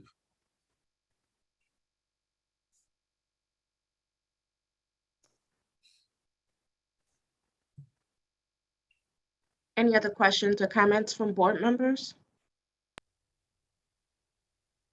Seeing none, we can go to the next item. Thank you. The next item is BZA docket 07321 for a property at 3026 Canal Street. Miles Granderson is signed up to speak on behalf of this application, and following the staff presentation, the applicant will have 5 minutes to present. Robin? BZA 7321. BZA 7321 is a request for variances to permit the expansion of a secondary educational facility that would result in insufficient off-street parking and to waive the 10-foot buffer yard required when the parking lot of a non-residential use or district abuts a residential district. The subject development site, which is located in Mid-City, comprises 7 separate lots of record that collectively have frontages along Canal Street, South Gayoso Street, Cleveland Avenue, and South Salcedo Street. The 2 lots comprising the 3026 Canal Street are zoned HUMU, Historic Urban Mixed Use District, and it contains a 5-story building that once housed a business college. The remaining lots are zoned HURD2, Historic Urban 2-Family Residential District, and they are vacant. The project proposal for this site is to rehabilitate the existing commercial building to serve as a dedicated 9th grade academy affiliated with Warren Easton High School, which is located across Canal Street from the site. Department of Safety and Permits determined that 65 off-street parking spaces are required for the school building. The site development proposal includes 22 off-street parking spaces, of which 11 will be developed on the Canal Street parcel and the other 11 on the HURD2 portion of the site once its 5 constituent lots are re-subdivided to create one single lot of record. However, regarding the HURD2 portion, given its unusual shape, even the most ambitious alternative development plan would still not be able to provide all of the other 43 spaces. Even when the 5 HURD2 lots are re-subdivided into a single lot of record, its unusual shape and position within Square 632 still gives rise to its abutting residential uses along both interior side property boundaries that run perpendicular to South Salcedo Street. Those side property boundaries are the proposed location of the 11 proposed parking spaces. Anytime the parking lot of a non-residential use abuts a residential use or district, a 10-foot buffer yard is required. The applicant seeks relief from this requirement, citing insufficient space to install both the required parking spaces and the 2 corresponding buffer yards at that location. At best, only 1 buffer yard could be installed, which would result in a loss of up to 8 of the 11 parking spaces at a site that's already deficient in that regard. Regarding the waiver request for the 43 parking spaces, the staff finds that it meets the 9 BZA variance approval criteria and recommends approval subject to provisos 1 through 3 and 5 through 7 as listed in the staff report. Regarding the waiver request for the buffer yard, the staff find that it fails to meet 3 of the 9 criteria in that literal interpretation of the ordinance will not deprive the applicant of rights commonly enjoyed by other properties in the district.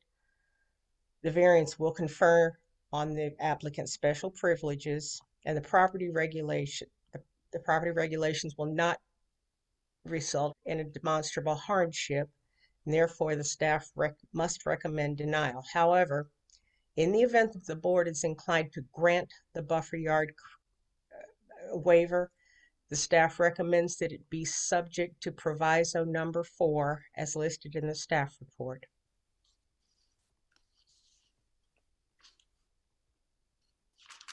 Thank you, Robin. Miles Granderson, you now have 5 minutes to present. Miles Granderson, 800 Barone, representing the applicant. Also aside me are David Garland, the chair of the board for Warren Easton, as well as Mervyn Jackson, the principal at Warren Easton.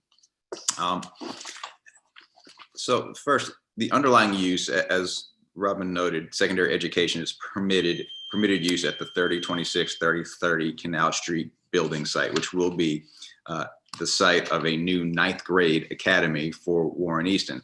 Warren Easton's excited to move this project forward. Warren Easton, I think, as we all know, is one of the longest standing, best, highest esteemed public schools, now public charter schools in the city. This request will allow this 9th grade academy. And this request will allow, at the end of the day, more New Orleans kids to receive a quality education. This is not a commercial development before you for commercial gain. What we are before you for, the reason we have to be here, as Robin noted, is because the site is deficient for the code mandated parking levels. But for several reasons, it's clear that the code standard parking ratio here is wholly irrelevant to this project, as the staff agrees in its report recommendation for approval. Parking requirement for secondary education it's actually shockingly high, higher than either university level education or below that, elementary education. It's 4 parking spaces per classroom.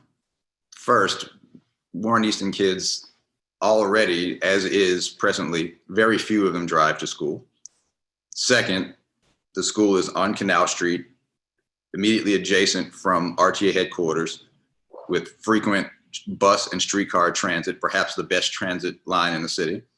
And third, and most notably, this is a 9th grade academy. This is 14-year-olds, none of which are old enough to actually drive a car, much less park it at school.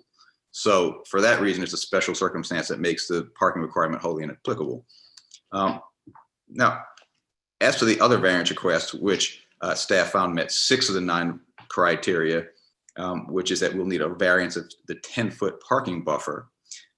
There were 3 criteria, as Ms. Jones noted, that staff found did not meet the criteria. To take those up, first, literal interpretation of the ordinance will not deprive the applicant of rights commonly enjoyed by other properties in the district. The staff finds this criteria, as well as the other 2, are not met because school can still be developed. But in the report, staff notes that parking spaces will be lost if that's the case.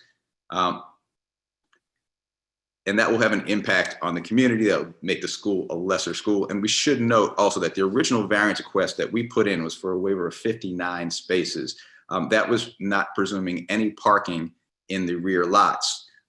Staff with the full plan has adjusted, we didn't, but staff has adjusted the parking waiver request to 43. And we need to make sure that we are all aware that in order for 43 parking spaces to enable the school to be constructed, we will need that 10-foot buffer.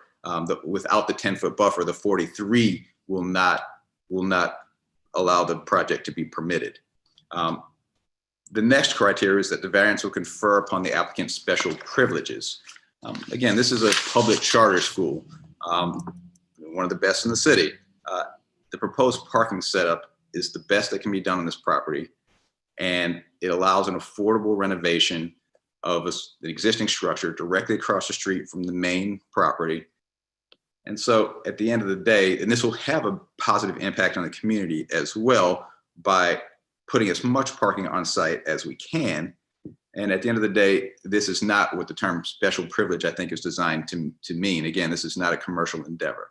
The third criteria is that the property regulations will not result in a demonstrable hardship. And again, the staff's reasoning was that the school can still be developed. Warren Easton's been part of this community since at least the 1930s.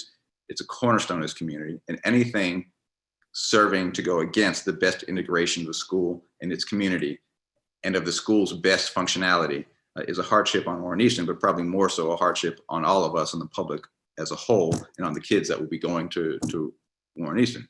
And I think that that's where we'll leave it. As a small side note, I think there may have been a proviso related to HDLC approval. I think that this is in a partial control district, so HDLC approval would only apply to demolition, which is not proposed here. And we are glad, both myself as well as Principal Jackson and the Chair of the Board, Mr. Garland, to answer any questions that that the board may have.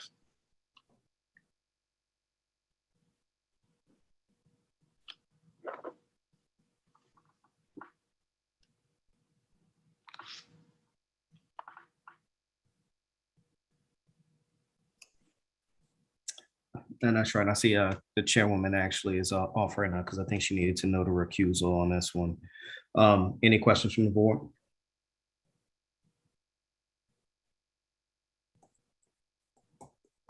Hearing none. Moving on to the next item, I guess it's to recess for public comment. Yes, would you like to return at 12:15? Yeah, let's go ahead and do that. Let's just do 12:15 recess for roughly 45 minutes. We'll return back at 12:15 sharp. Okay. So this concludes our presentation of dockets. The board will now recess until 12:15. Consideration of dockets will include public comments, which will begin at 12:15 p.m. Please refer to the screen for public comment rules, and public comments will be closed until the end of the recess. Will be open until the end of the recess and will close at the end of recess. Would the board consider a motion to recess until 12:15 p.m.? So moved, Alfonso. Second, Romero. Been moved by Commissioner Gonzalez, second by Commissioner Diaz to recess our meeting, returning at 12:15. Roll call vote, Todd James. Yes.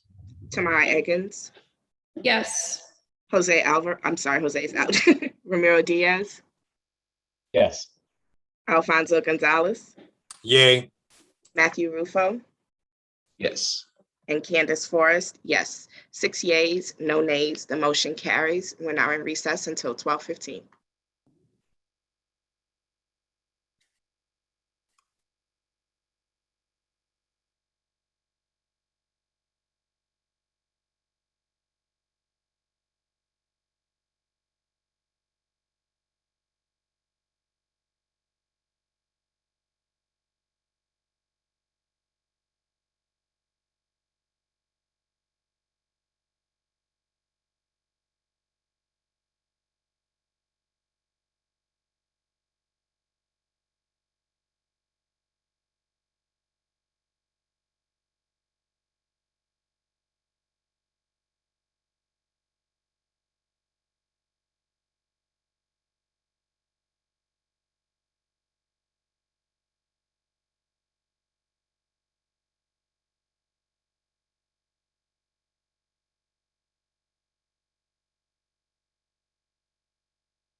I'm just waiting on the public comment form.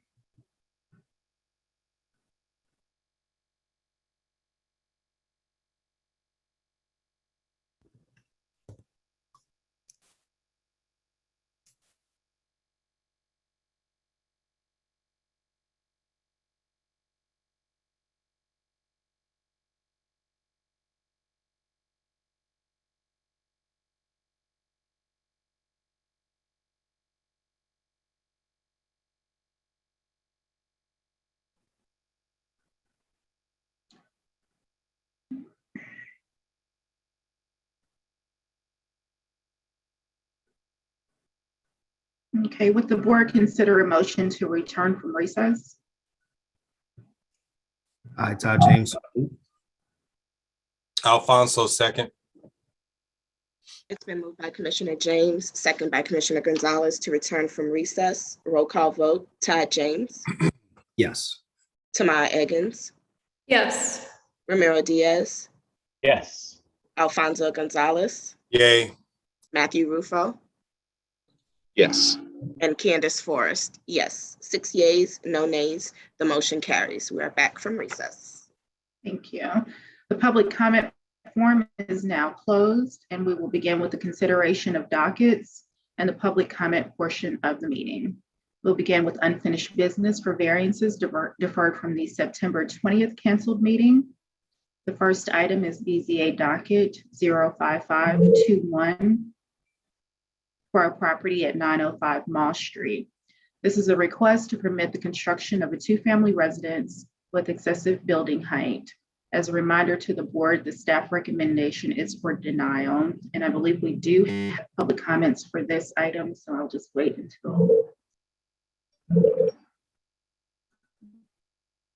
until we receive them.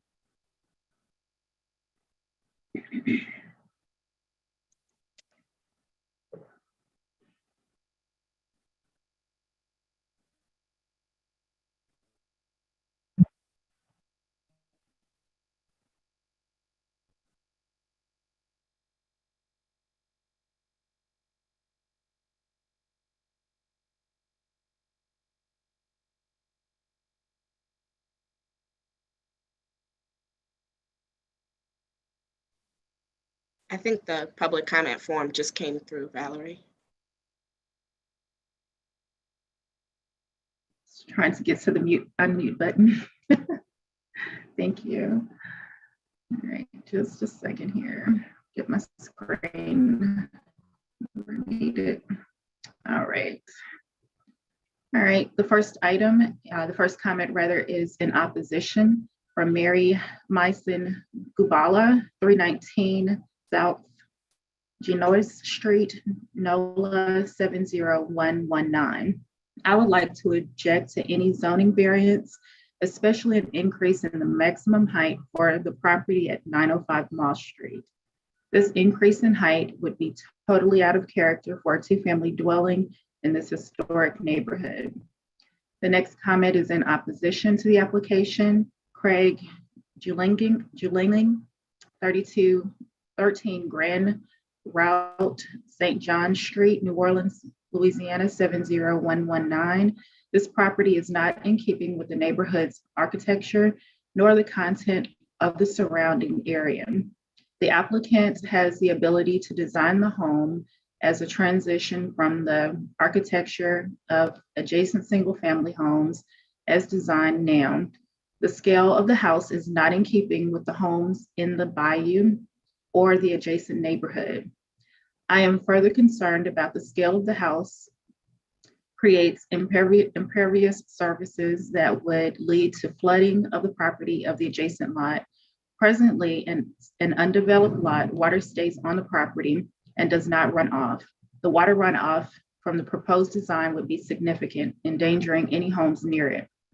The next comment is in opposition of the application from Sandra Stokes at 1440 Moss Street. Louisiana Landmark Society continues to support the CPC staff report and residents by asking the Board of Zoning Adjustments to deny the request for the height variance for the project at 905 Moss Street. The city has received over 100 letters of opposition so far. a number not to be taken lightly. Although the new design iteration limits the variance to 1 foot, the massing and appearance are still a four-story building. The historic Bayou St. John neighborhood has remained mostly in scale and harmony with 1, 2, and occasionally 2.5-story homes. Although the aesthetic design of the proposed home is appropriate, the request to build a 4-story building is not. The project remains out of scale for the neighborhood, and in particular for Mall Street, the most scenic and significant street. Louisiana Landmark Society opposes this variance for the proposed project, which is just blocks away from the historic Pilot House Museum and Gardens. Additionally, the neighbors have expressed real concern that there are no real assurances that the carriage house will not be used for short-term rental in the future. As we have witnessed throughout the city, STRs lessen the residential quality of life sustainability. A simple way to ensure this is to add the proviso limiting its use to a 2-family residence in confirmation of the stated use by the owner. We concur that the staff requested variances failed to meet two of the 9 criteria of the standards of variances of Article 4, Section 4.6 of the CZO. The property regulations will not result in a demonstrable hardship, and the change is exclusively for the convenience and profit of the owner. Importantly, it sets a new massing precedent and contributes to the disintegration of the historic scale and character of this important street and neighborhood. Louisiana Landmark Society asks that you deny the request for 905 Mall Street. The next comment is in opposition of the application. Tony B. McCormick, 859 Taft Place. The structure is way out of proportion to the scope of the neighborhood.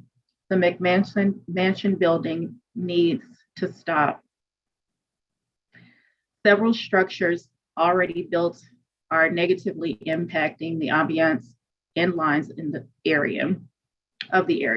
Please adhere to the size and structure originally at that lot. I suggest that you look at photos of homes along the bayou to see what we're losing. City Park has a wonderful book.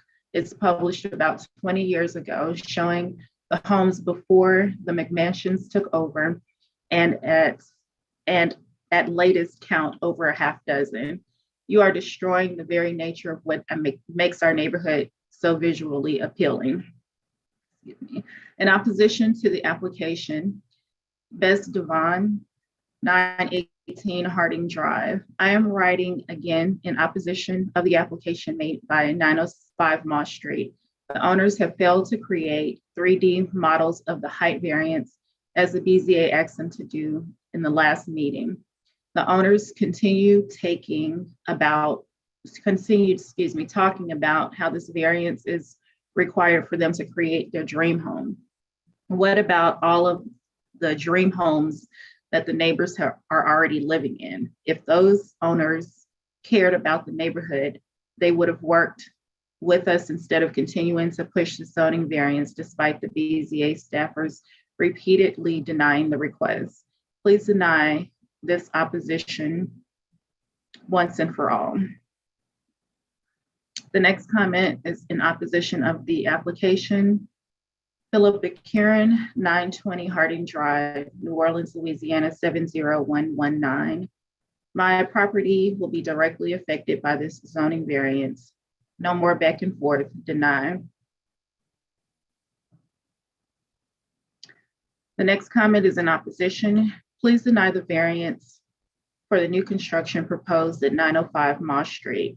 Since this issue was first heard by the BZA in June, the height variance has been reduced from over 6 feet to 1 foot. Technically, this sounds like progress, but the variance request is a mere distraction from the essential problem that massing this 4-story 2-family dwelling is still disappropriate to the context This fact will be even more distractive when the neighboring lot is finally developed. There is also reasonable concern on the part of the neighbors that the second unit of the house will be used for short-term rentals in the historic corridor of Bayou St. John.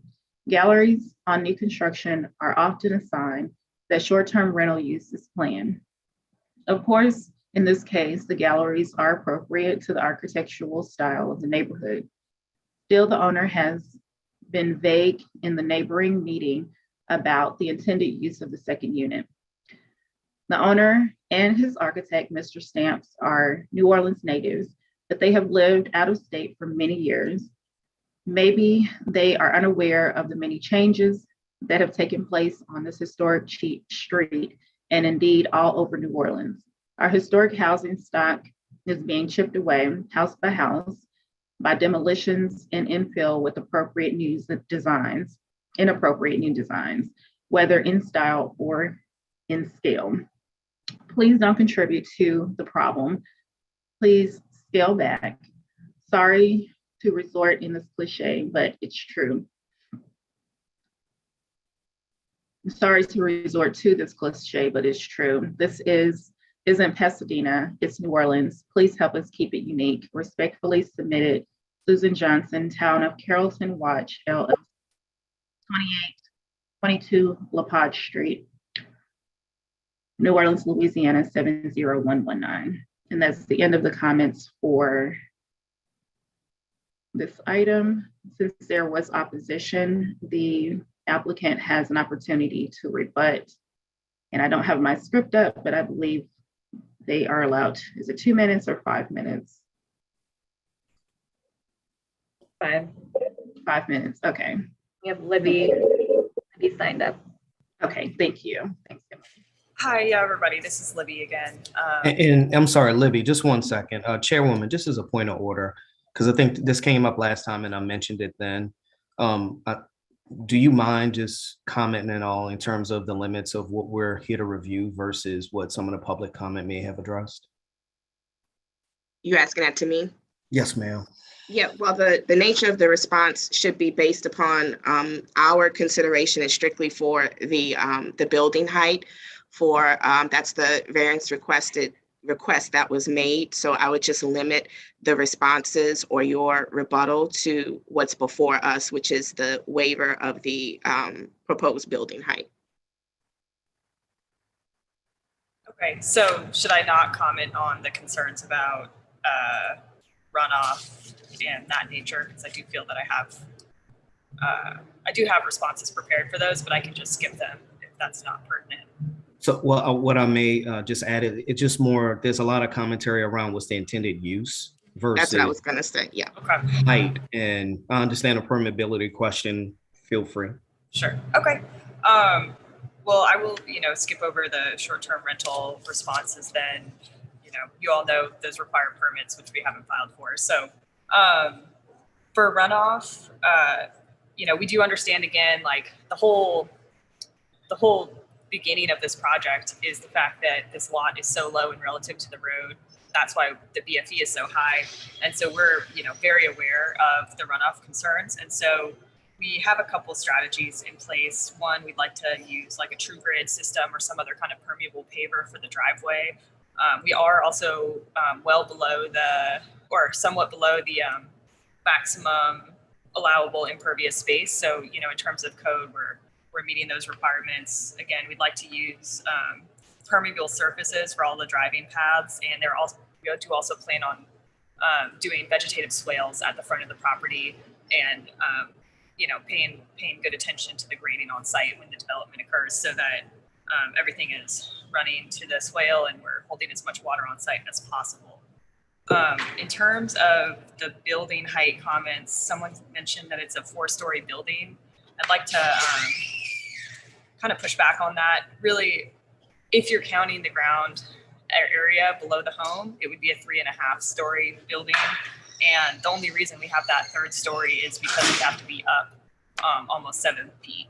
Again, if we were on any other lot, we would just remove the space below the home at all, and it would be a 2.5-story home, which is, as the neighbor wrote, kind of like the standard for this neighborhood. Someone also wrote that we didn't provide any 3D models as requested, and that is false. We did provide 3D context models, and those are included in the stuff we submitted to the BZA, and they were also presented at the neighborhood meetings that we attended. And I think they do show that the building really, because of the sight line, because we're so much lower than the road, actually does match up pretty well with the other surrounding buildings. Particularly the building to the left is quite tall. And because of the sloping nature of the roof, our eave line is actually at or below many of the adjacent structures when taking the sight line into context, that we're so much lower than the rest of the homes. There was a letter from 920 Harding Street saying that they would be negatively affected by this development. 920 Harding Street is behind this lot, and right now they do enjoy a view of the bayou from their rear yard. That's because this lot is currently vacant. Any development on this lot, regardless of height, would block their view.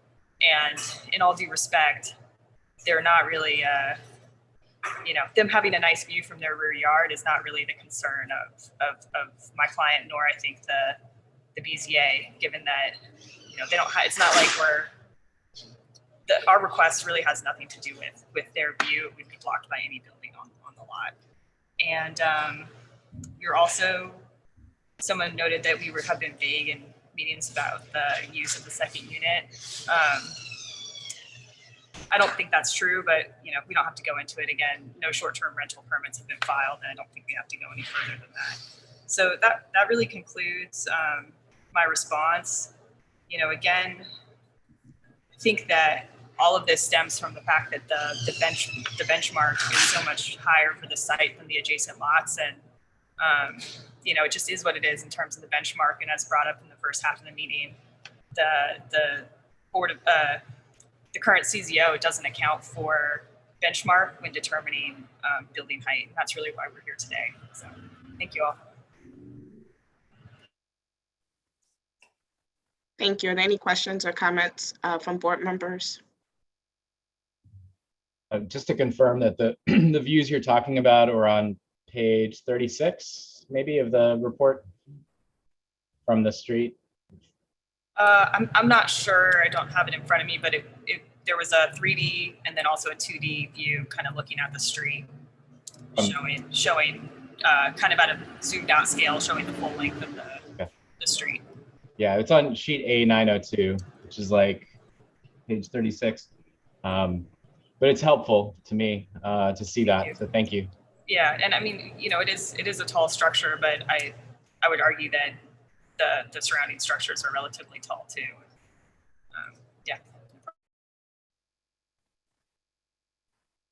Yeah. Just as another point to that, I think when we talk about, there was that permeability comment, and what's being shown is a host of permeable paving.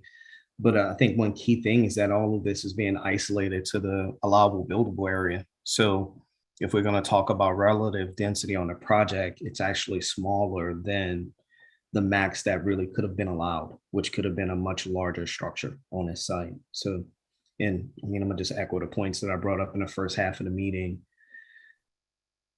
With regards to height, understanding where height is really established from, a lot of this is likely being triggered from where the architect referenced their height point. I've seen people reference their height point from the BFE point or from the finished slab to establish their building height. They elected to show their height from adjacent grade. So I'm not sure how else to really remedy this. They have attempted to reduce some of the overall height on the building. And again, I mean, the floor count comment, I wouldn't even refer to it as a 3.5-story home, because if the first floor cannot be occupied based off of the BFE regs, that's a totally different question within itself. So. Well, and Todd, to your first point about the permeability, is more about runoff. My comment, raising the whole site would be a lot worse for the neighbors. And the fact that it's a building on piers and that it's not really impacting the hydrology of the watershed, I think is an important thing to take into account as well. They could have easily built up and put a retaining wall on the site. And that would have been more harmful, to your point.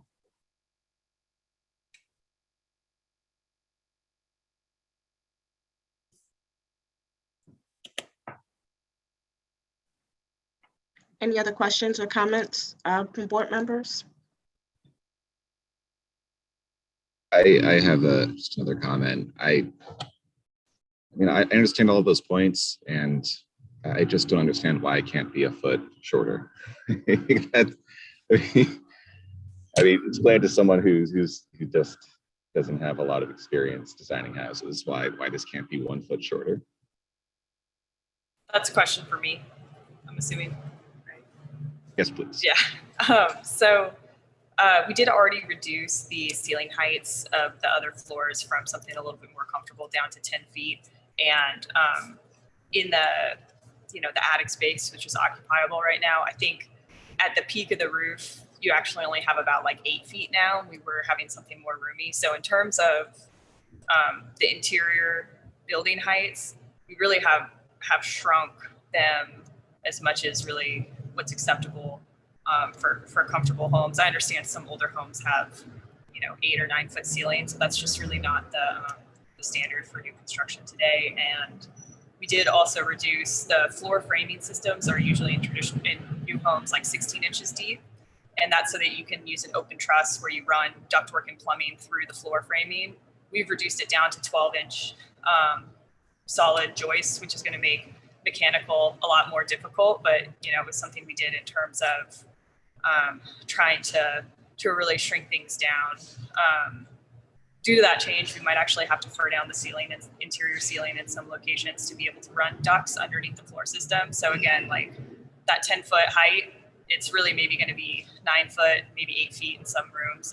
It just really wouldn't be very comfortable to bring it lower. And then in terms of down below the house, we are slightly above that 6.5 foot mark that we need to be at. And that is due to the design of the home. The stairs, following kind of a traditional prototype for this style of home with wraparound galleries, has the stair below the home. And so you have to walk under to access the stair. You bump your head. We're having it at 7. The owner is like 6'8", so it's already pretty tight for him. And then really the whole structure, if you measure from the slab up to the midpoint of the roof, is actually at 34'6" right now. But we had concerns of pooling of water underneath the house. So we're kind of elevating, just making like a plinth, like a little elevation of the house about 18 inches at the front of the slab, and the slope will site. So like at the back of the house, the ground will be even with the underside of the house, and then the ground is sloping forward. So at the front of the house, there will be a couple steps up. And my understanding is that building is measured from 5 feet away from the edge of the building up to the midpoint of the roof. So, even if we were to kind of slope up the ground to meet the bottom of the site, you're still measuring 5 feet away. So I know that was kind of like a lot of info. I hope that kind of clarified your question. But again, the building itself is 34'6", and it's just due to how things are measured, taking into the sloping site, taking that into consideration, about 18 inches of ground sloping away from the building. That would put us 1 foot over. But if so you can lower the ceiling on the 3rd floor in the attic a foot, it just wouldn't be as comfortable. That was my question. It would lower down the slope of the roof. You're saying to bring it down to 7 feet? Yeah, you use the term the attic would no longer be inhabitable, and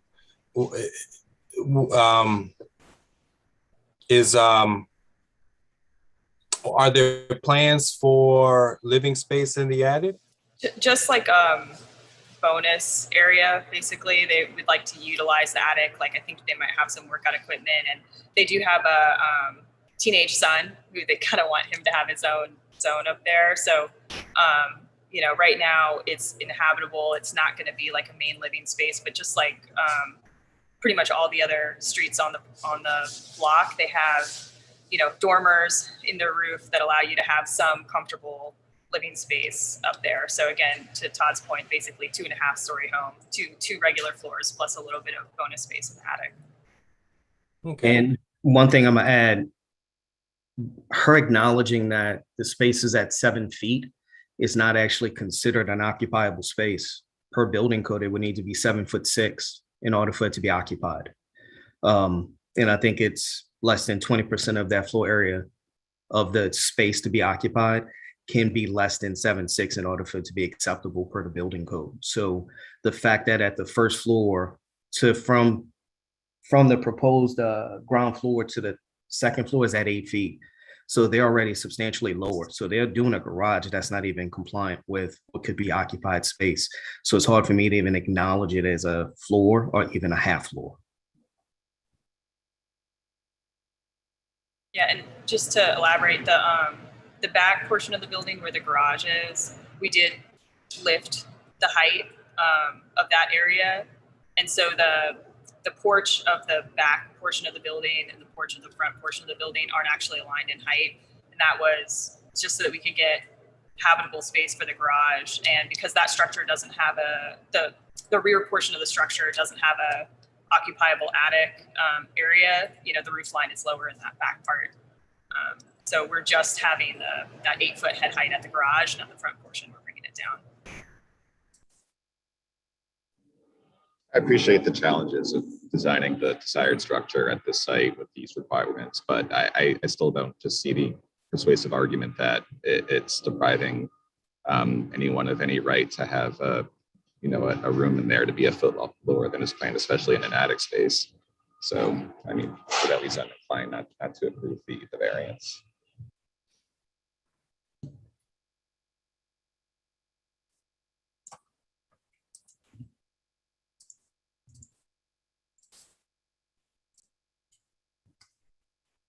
Are there any other questions or comments from board members?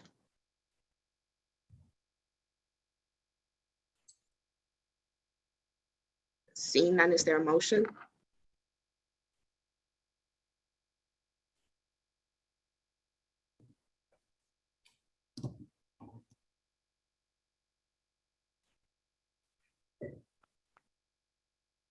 So, Madam Chair, I know the last commissioner's comment was to support the staff's report, but I don't mind proposing a motion to support the applicant's request, if there's any objection to that.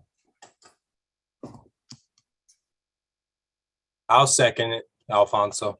Okay, so let me just go ahead and just address it first.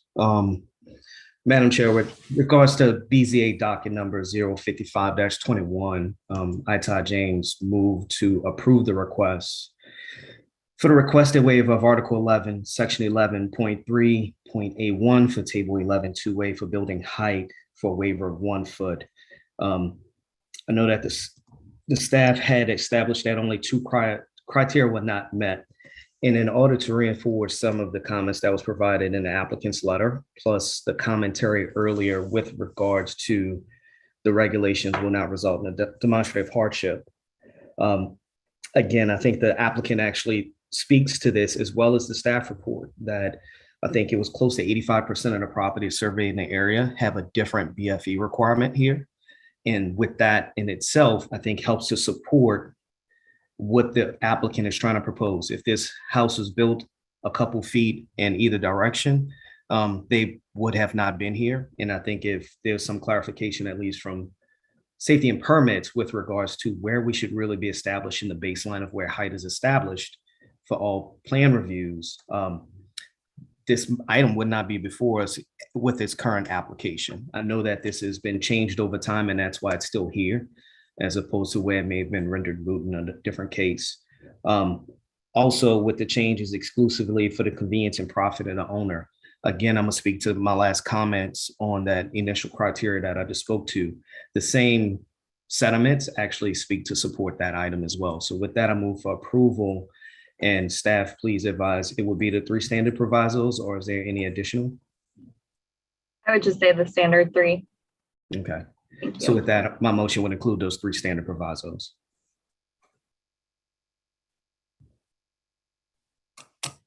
So no, I just put out a lot, Commissioner Gonzalez. I know you were supporting that request earlier, but if you want to echo it.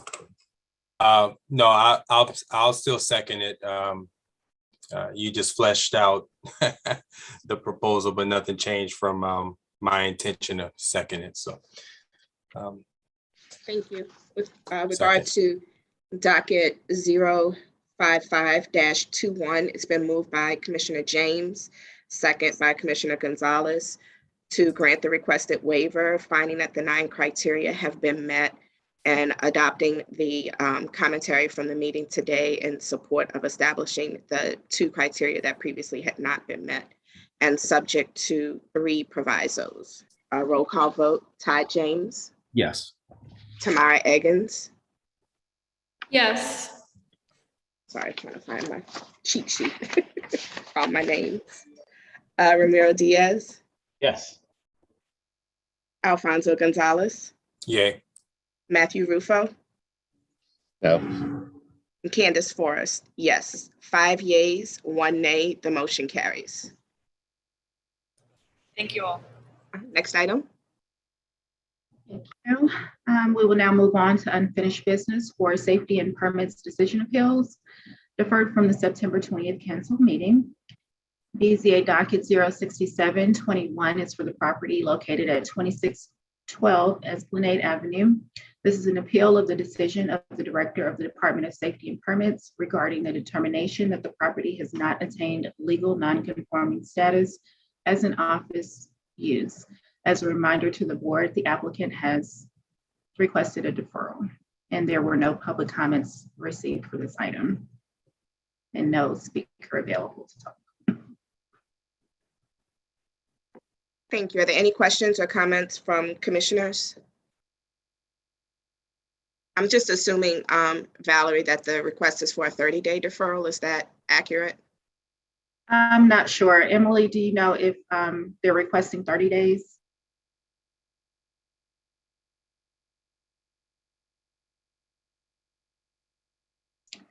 I don't know that she's. Sorry, I was trying to unmute myself. I have 3 screens. Let me double check if the applicant requested.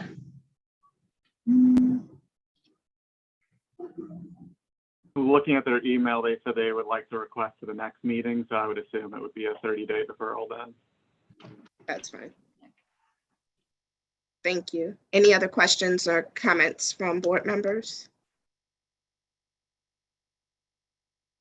I can't see everybody on the screen, but I'm assuming not. Is there a motion?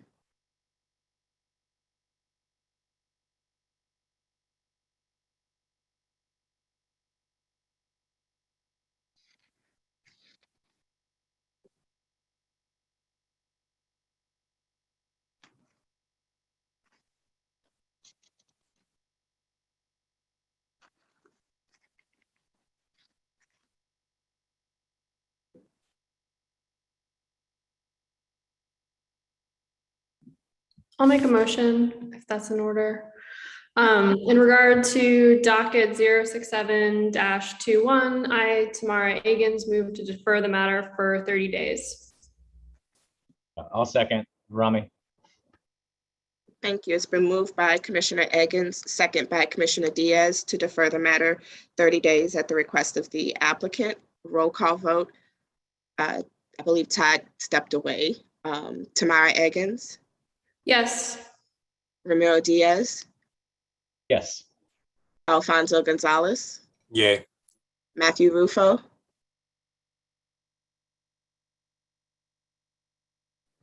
Yay. And Candace Forrest, yay. 5 yeas, no nays, the motion carries. Next item.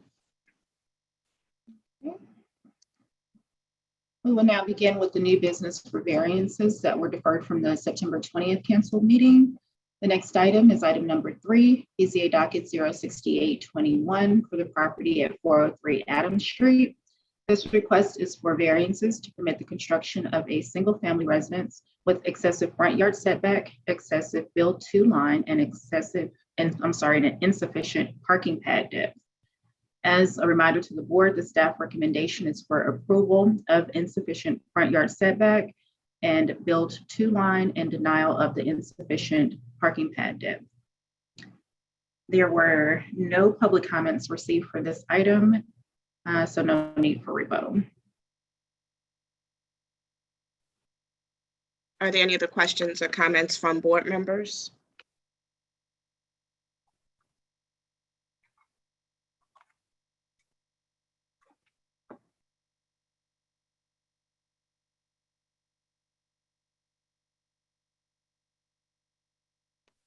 Just a quick question to the applicant. I know I brought up some comments earlier about parking lot depth. Any consideration since that time? If I'd be willing to just comply with the 18 feet. Yeah. I think if I'm allowed to have the 10-foot setback, then I would be able to extend it that extra 1 feet, 1.12 feet out to comply with the parking requirement. So, but I think the 10-foot setback allows for me more permeable area in the front yard and allows for me to extend the porch out just a little extra. Okay. So with that being said, are you withdrawing the request for the waiver for the off-street parking dimensions? I think I don't know how that works. Yeah, let me help you out on that one. I think if what he's saying is that if we just accepted the staff's recommendation, because it already called out for supporting his 10-foot request, that would already give him what he needs latitude wise from that standpoint, that he could modify the plan and actually come in with a shorter distance. So I think if a motion and Right. staff.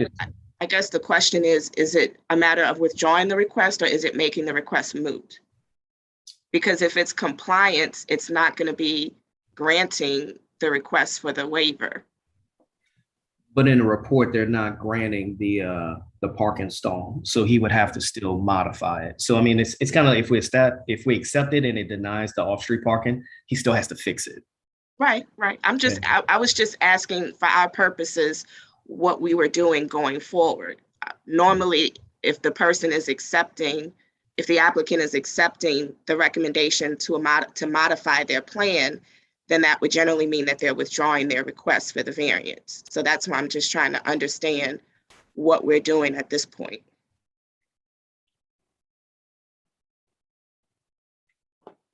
Are you asking me, the applicant? Yes. Okay. Well, what happens if it gets voted on and approved or denied? I mean, don't I still have to comply with the ordinance, whether I get approved or denied anyways?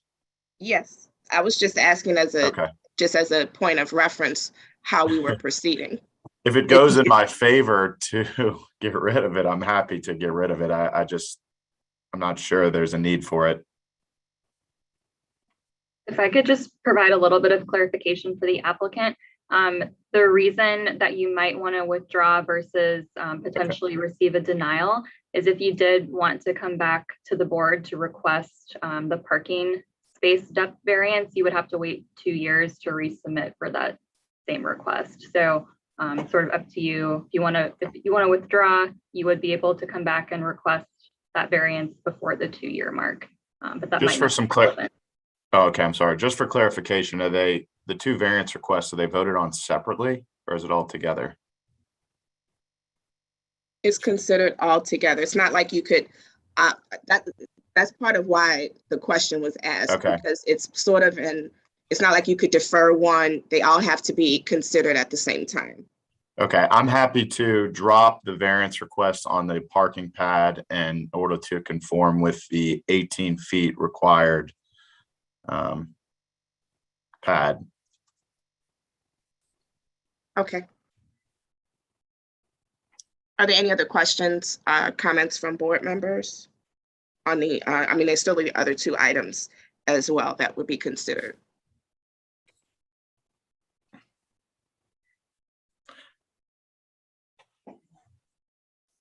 So just a question to staff or the legal, if a motion's made with the redaction, it would just be in support. Will we have to then scratch that second or modify the staff's report? Just trying to figure out what's the more seamless approach on this.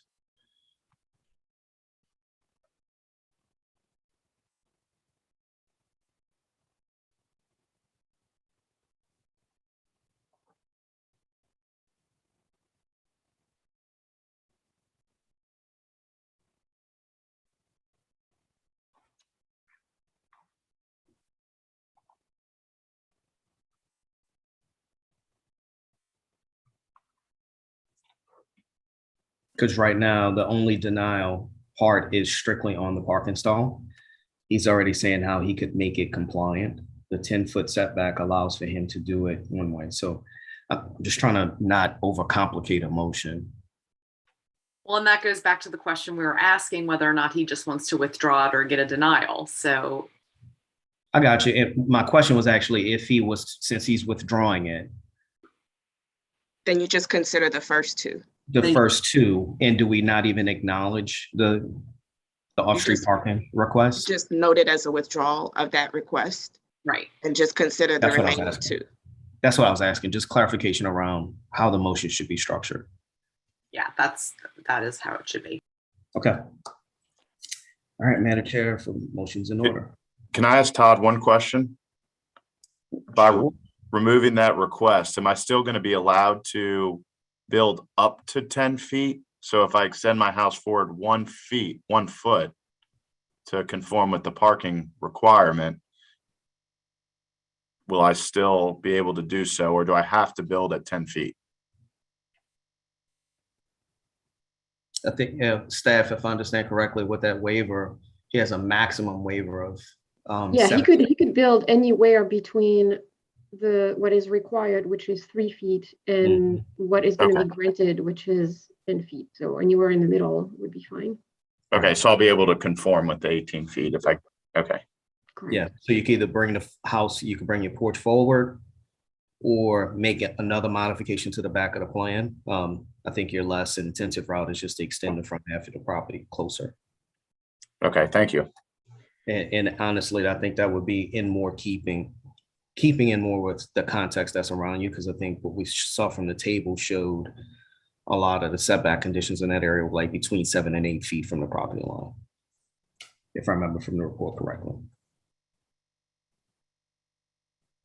But all right, so Madam Chair, I, Todd James, move for BZA docket number 068-21 to accept the staff's recommendation with regards to the requested waivers for Article 11, Section 11, 3A1, Table 11, 2A for front yard setback, and for Article 11, Section 11, 3A2, front yard build-to line for waiver of 7 feet, noting the applicant's withdrawal of Article 22, Section 22.8D, Figure 22-2 for the off-street parking dimension.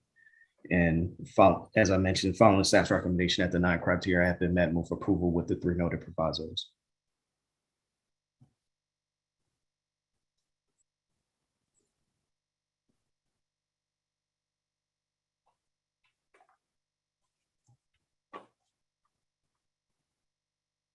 Second. Rufo, I will second that.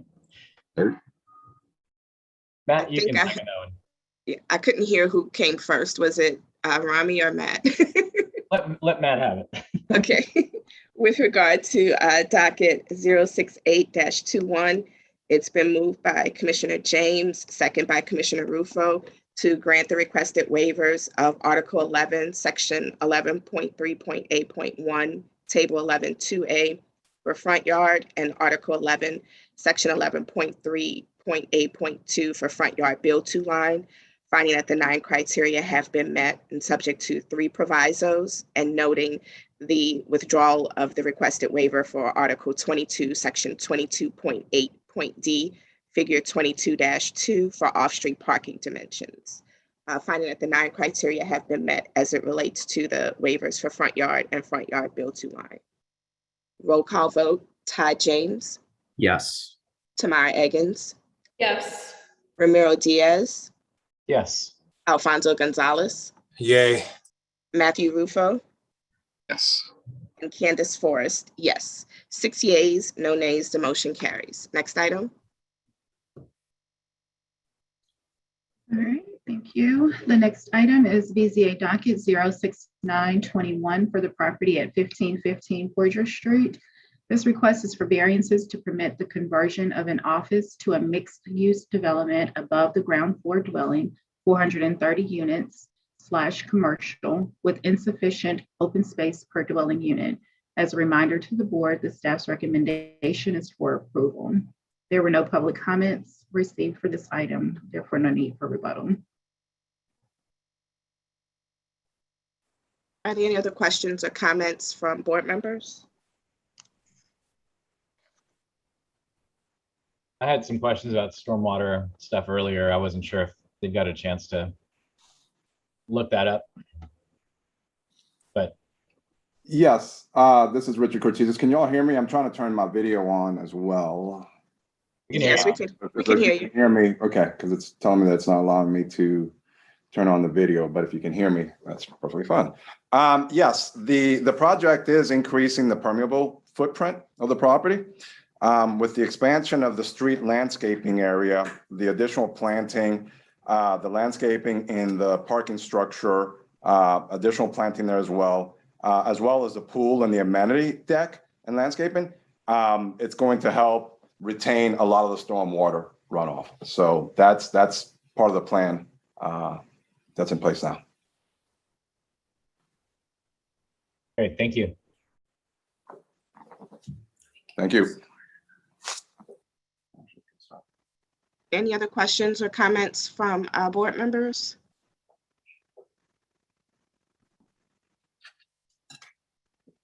Seeing none, is there a motion?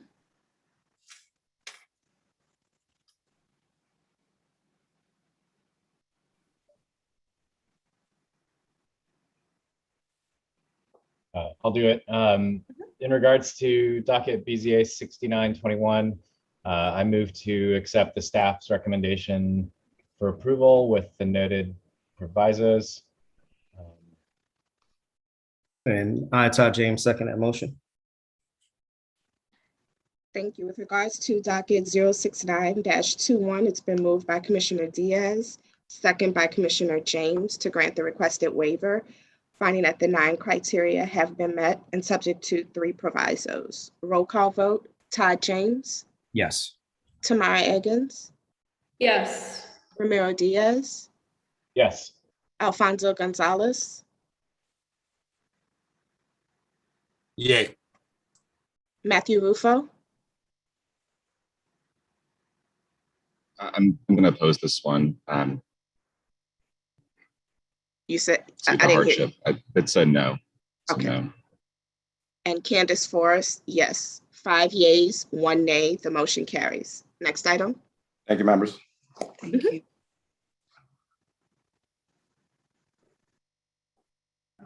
The next item is BZA docket 07021 for the property at 727 Cleveland Place. This request is for variances to permit the addition to a single-family residence, resulting in insufficient rear yard setback.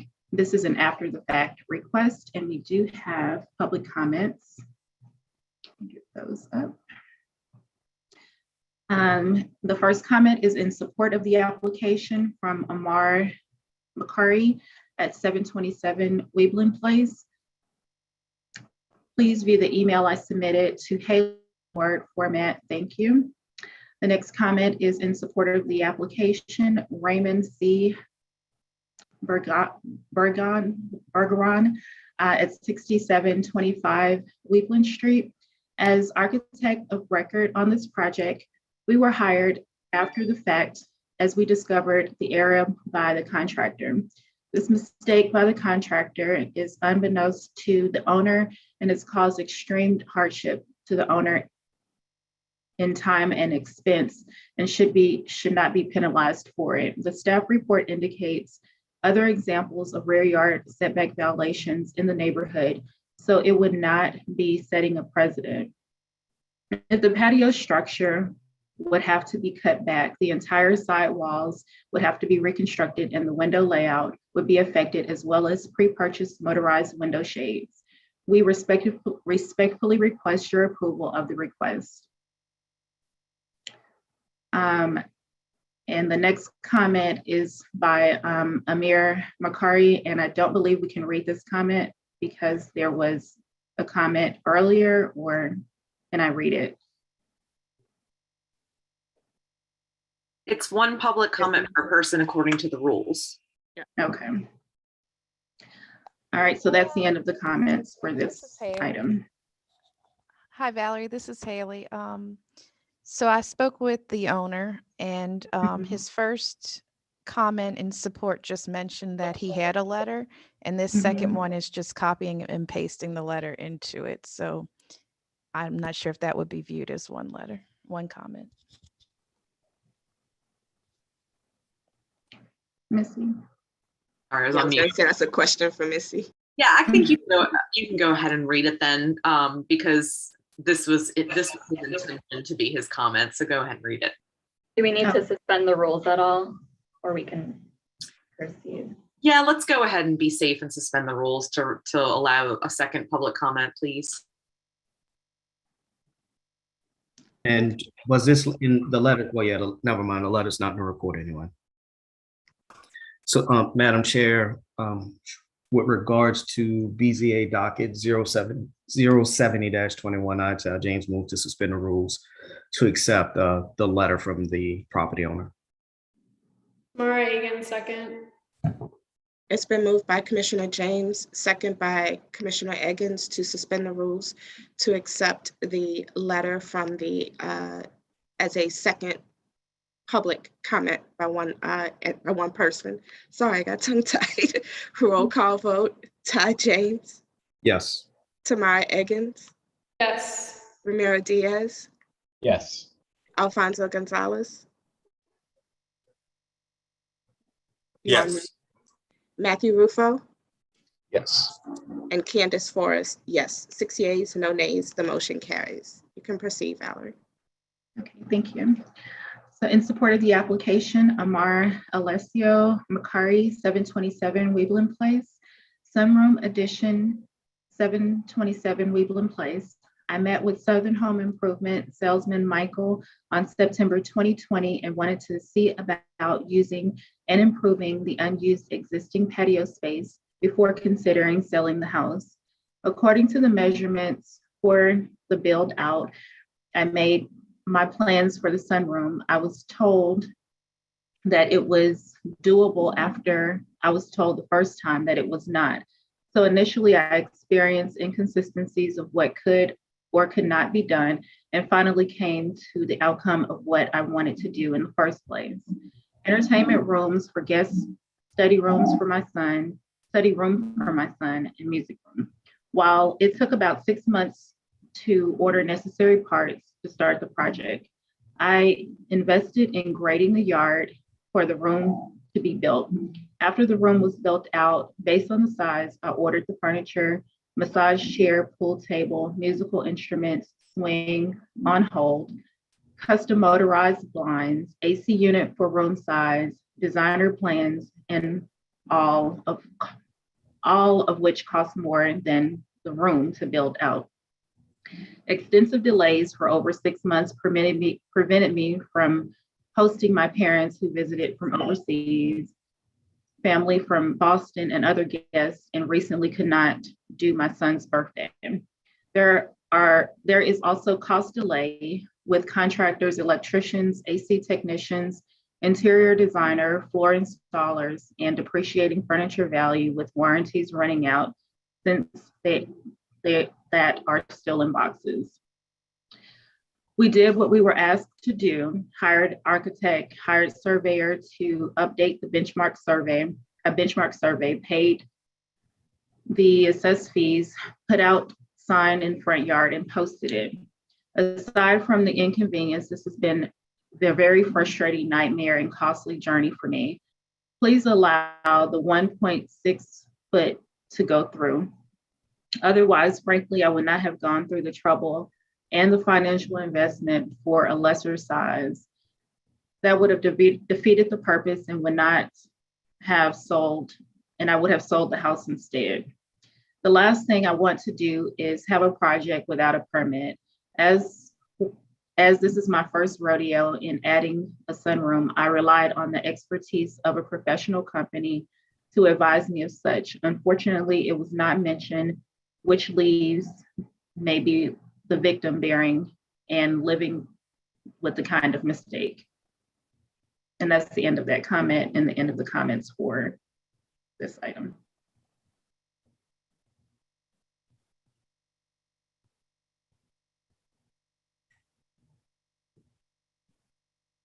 Was there opposition, Valerie?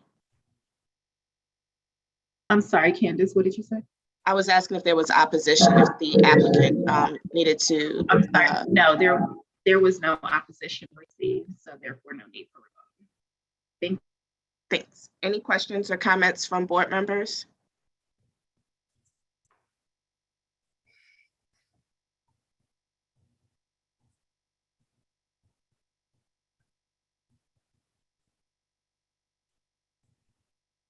Todd, if you were going to say something because you're off mute, but I'm conflicted here because I have sympathy for the homeowner, right? But I have very little sympathy for the contractor if they didn't get the permits and that are necessary for a project like this. I'm a little not sure how to proceed with this one.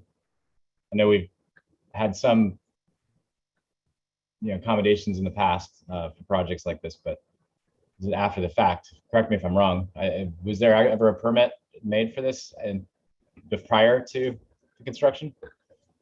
Safety and Permits issued a violation while they were under construction that they were going forward without a permit, and then they submitted for a permit and it was flagged that the rear yard was not met.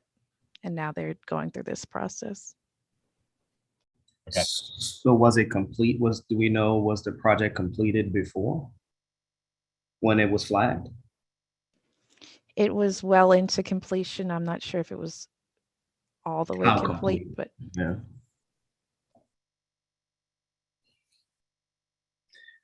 So,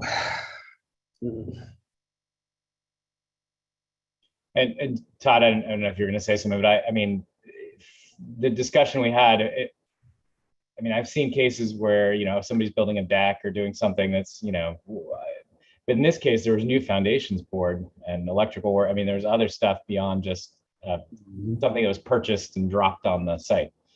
So I'm having a hard time with this. And Commissioner, I'm in the same position as you, and the reason why I've been quiet, I'm looking at it from how could it be remedied to some capacity, but not necessarily do harm on the property owner, right? And what has happened in the past is that like people have come in, put in street trees or done other things. This may have to come back a little bit more to the contractor in terms of what their point of responsibility may be for it. And one thing I'm looking at as an alternative, and this, I'm gonna kind of do a reach on this for them to maybe confer with the property owner potentially. And I may almost recommend a deferral for them to look at the driveway that's proposed. Right now, the current driveway that's there is actually something that's even though it's an older driveway, it's a little bit out of compliance. And maybe one way to remedy this situation may be to reduce the overall width of the driveway at the street, to reduce the overall paving as a way to mitigate how this encroaches into the required rear yard. So it may just be as simple as just reducing some of that at some point, because if I look at the images, there's a carport that's between the property line to the edge of the house, and then there's still a garage on the front of the property. And I'm almost wondering if not to eliminate the carport, because I mean, that's kind of egregious in terms of how far it would reach, but just wondering if there's a way to just maybe reduce the extent of the curb cut, maybe reduce the driveway down the driveway at curb a couple feet, and maybe just planting some landscaping that are in a corner portion, but that way they could still maintain usage of the carport and garage that's on the plan. You see what I'm looking at, Commissioner Diaz?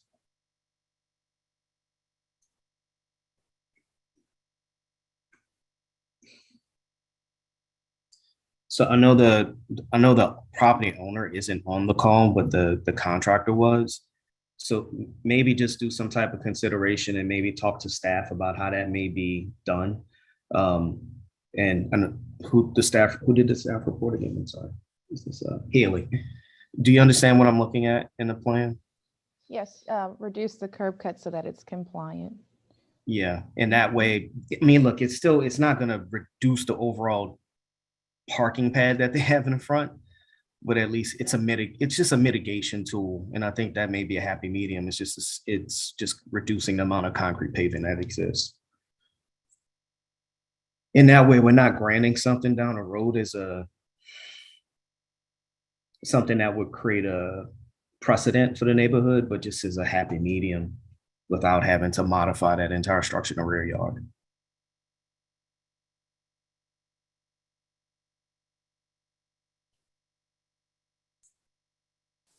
So I don't know if the contractor is still on the call or not. Yes, I am. Okay. Would you entertain a motion to defer just to discuss this with the property owner, see if it's something that's doable or not? I would, like I said, I would, that would be fine with me. Okay.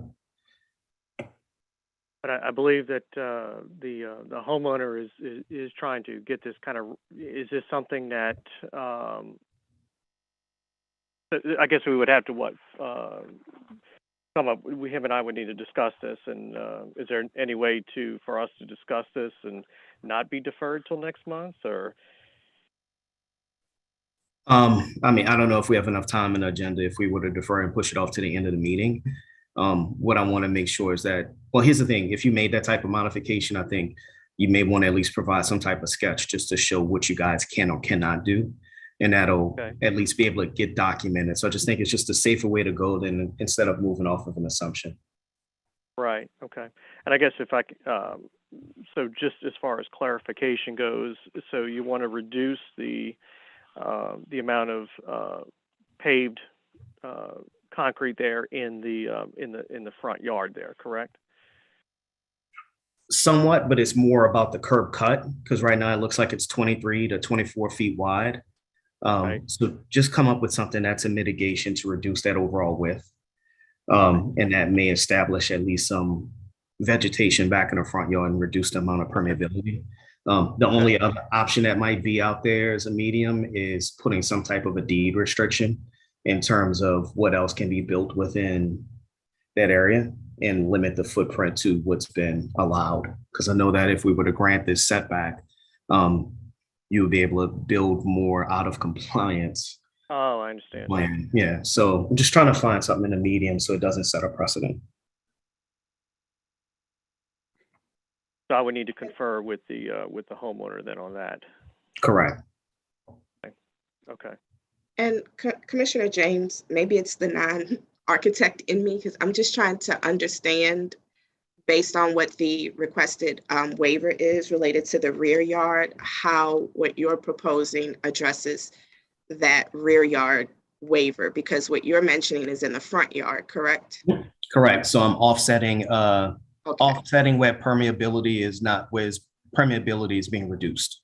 Got it. If they're encroaching into the rear yard. So if you're going to do it, how do you make up for it somewhere else? Got it. Okay. Sometimes the little lawyer just can't follow. Oh. Are there any other questions? I mean, if there is there any way that I could possibly, if I can reach out to the homeowner and we can come up with, but you're saying that we would, you would want to defer it just so that we can have sketches and whatnot available to you. Correct. Right. Make sure, I don't want to do it on a whim. It's just, Sure. I'm trying to protect them and what's happening. Absolutely. So it's not a bigger issue. I mean, look, the sunroom's already there.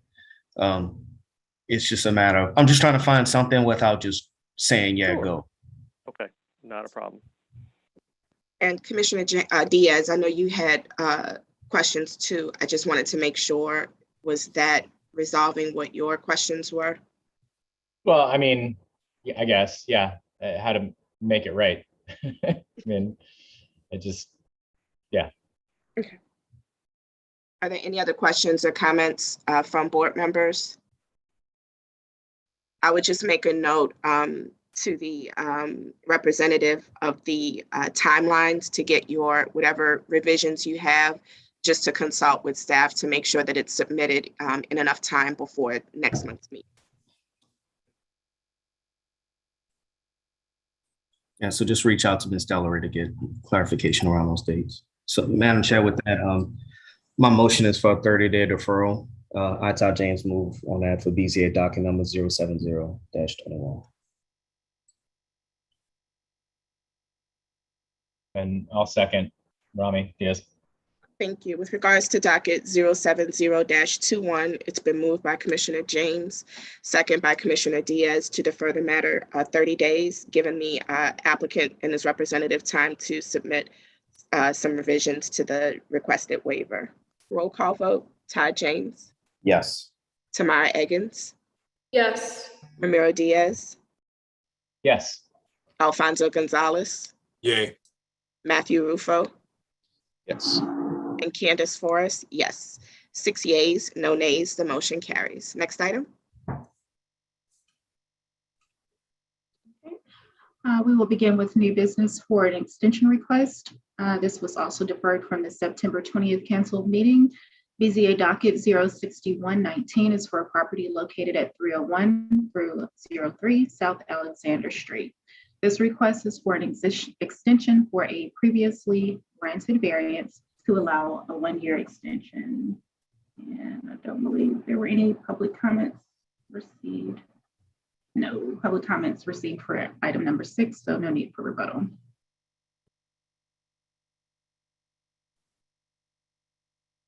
Are there any questions or comments from board members?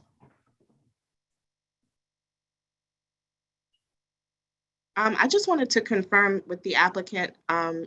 Boardnave, it is a 1-year extension of this request. Is that correct? No, ma'am. The initial BZA waiver request was granted a 1-year extension. This is a request for an additional 3 years. Okay, because I was confused. I thought that your comments referenced 3 years. And in the notes, it's saying 1 year. Right. Last year, I was given a 1-year extension. I'm now asking for an additional 3 years. Okay.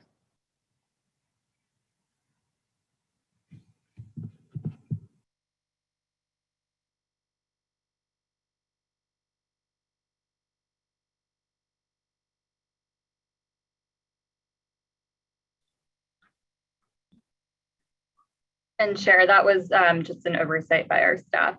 Their original extension letter does reference 3 years. Mm-hmm. I was just clarifying because I thought that was the case just when I heard the comment, the rereading of it, and it said 1 year. I just wanted to make sure. Thank you. So just a point of concern or just clarification from legal. I've not seen it for that duration of time before. I know that traditionally we do 1 year with a 1-year extension. Is 3 years something that we could grant on?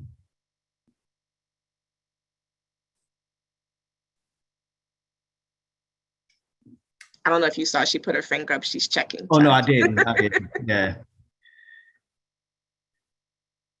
When we have the comments still up, can't see everybody. Yeah, that's why I wanted to make sure you saw. Missy, we can do 3? She was searching. Oh, okay. All right. Sorry. Y'all trying to get me off my mojo today, I say.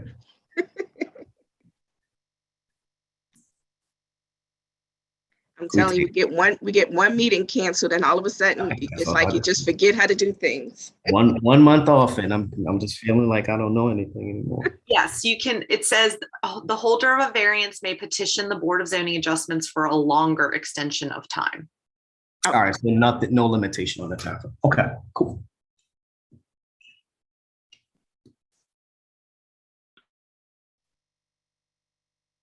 Thank you, Missy. Are there any other questions or comments?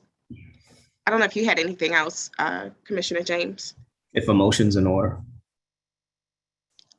Seeing no more questions, I don't think. You can proceed.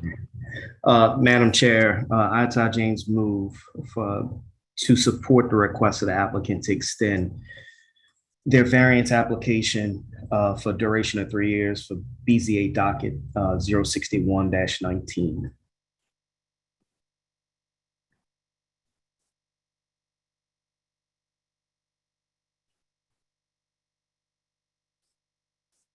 I'll second it. Rami?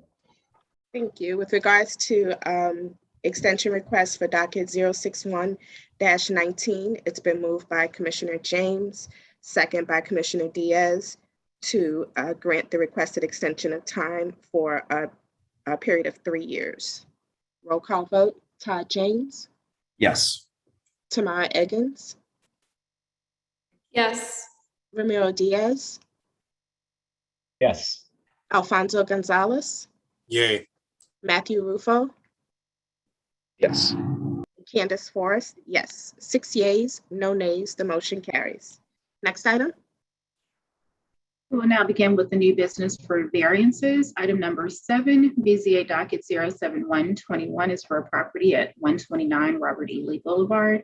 This request is for variances in conjunction with subdivision docket 082-21 to permit the construction of a commercial development, a standard restaurant/office with insufficient lot area, insufficient lot width, insufficient permeable open space, insufficient front yard setback, insufficient interior side yard setbacks, insufficient aggregate of side yards, insufficient rear yard setback, insufficient off-street parking, and excessive wall signage. As a reminder to the board, the staff recommendation is for denial, and we do have public comments for this item. The first comment is in opposition of the application. Rick Mickler, 228 Lakeshore Parkway. BZA board members, please look at page 15 and 15, item 4 of the staff report, docket 07121. Item 7 states, will granting the variance confer on the applicant any special privilege which is denied by this ordinance to other lands, structures, or buildings in the same district with similarly situated. Of course, not because all of the buildings are out of compliance. As stated by your own staff, a steady majority properties of the surveyed area, which constitute similarly situated lands and structures, do not provide compliance required permeable open space, 66.7%, off-street loading space, 80%, nor wall signage, 53.3%. In addition, 50% of the survey properties have non-compliant front yard setbacks. Additionally, the proposed multi-use commercial structure to be built in a manner similar to all other buildings in the subject development center and nearby shopping center. This would not confer on the applicant a special privilege as a sufficient number of other structures share similar deficiencies. Please do not continue this pattern of non-compliance. The neighborhood stakeholders are counting on the BZA to stand up for compliance and rules. And Lakeshore West residents ask you to hold applicants accountable to the rules and regulations. Thank you for your consideration. The next comment is in opposition of this application. Ray Ladashi, 7424 Canal Boulevard. Please read into record my objection letter, which is page 75 through 76 of the staff report. The next comment is in opposition of the application. And we have the same situation again.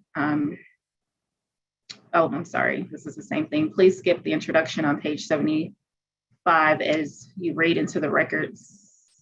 Well, I just need to skip that. The next comment is in opposition of the application. Brian Hope, 7341 Jade Street, NOLA 70124. Opposition to the request for variance. Applicant or request is M&O Realty Incorporated using CSI Architects, but the NPP was held as Fat Boys Pizza Lakeview. Although this project lies within the boundaries of the Lakeshore subdivision as defined by the Orleans Levy District OLD, map dated 5/3/51. All properties within Lakeshore subdivision are bound to follow deeded building restrictions of a similar date.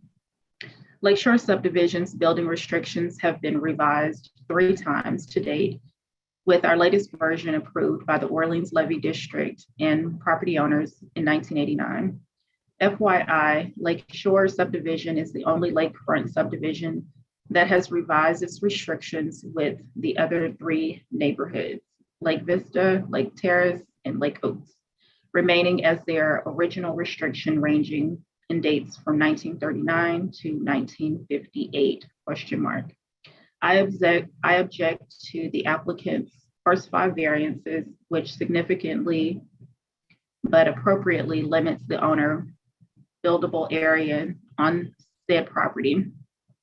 Like the almost 700 current residents of Lake Shore that comply with the new CZO and the old's current building restrictions, which states in section 2, there may be cases in which the city ordinance are more restrictive than these restrictions, in which case the former will govern.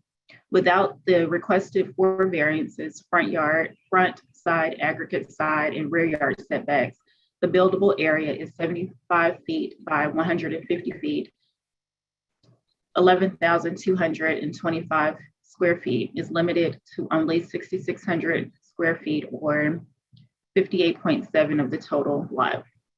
Based on my understanding of the city's variance process, I do not understand their justification for said variances on this simple rectangular lot. M&O's for sale sign seems to indicate a simple retail development, which may be easier to approve.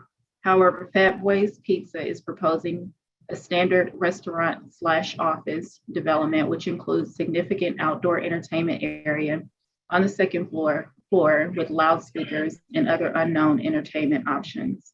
Lakeshore residents and I view Fat Boys Pizza as a sports bar that just happens to sell pizza.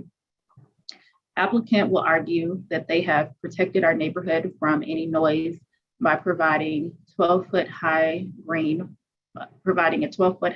wall, which acts as a sound barrier blocking the Sapphire Street. I respectfully disagree on our experience with Felix Blue Crab and Landry's Restaurant, located just outside the western boundary of Lakeshore. There we are separated from the restaurant by a 20-foot tall levee, which is insufficient sound barrier to live music, etc. at those locations. I suggested to Fat Boys that they eliminate their outdoor entertainment areas, but they have refused and plan to go forward with their plans as shown at the very poorly advertised and unorganized MP. I also propose to CSI and Fat Boys that they consider creating a like amount of green space in the current Sapphire Street side / parking area for us to consider for the first 4 variants. But they refused for various reasons, none of which would suggest that they intend to be a good neighbor. I think that this would also solve the 5th variance request for 20% permeable open space. I also object to the 6th variance request to waive the required off-street loading space. This also creates more of the ongoing problem with the Sapphire Street side parking area. Currently, the city and the OLD continue to allow 18-wheelers to be parked in our neighborhood, in our neighbor overnight, trash receptacles to be permanently installed in this parking area, and continuous dumpster divers at Goodwill's site at all hours of the night. I see this as an opportunity for all parties involved in Square 1 of the Lakeshore subdivision to work together with the LPOA to resolve all problems as per quality of life guidance within the city of New Orleans. Variance request 7 on signage is not a significant issue on the Lakeshore. Thanks for your time to properly evaluate our objections. I would prefer the October 18th meeting to be deferred to problems created by COVID and Hurricane Ida to allow the applicant to hold more good faith meetings in our neighborhood. If not, I hope you deny the applicant's request for 6 of the 7 variances requested. And that's the end of that comment and the end of the comments for this item. Since there was opposition, the applicant has an opportunity to rebut.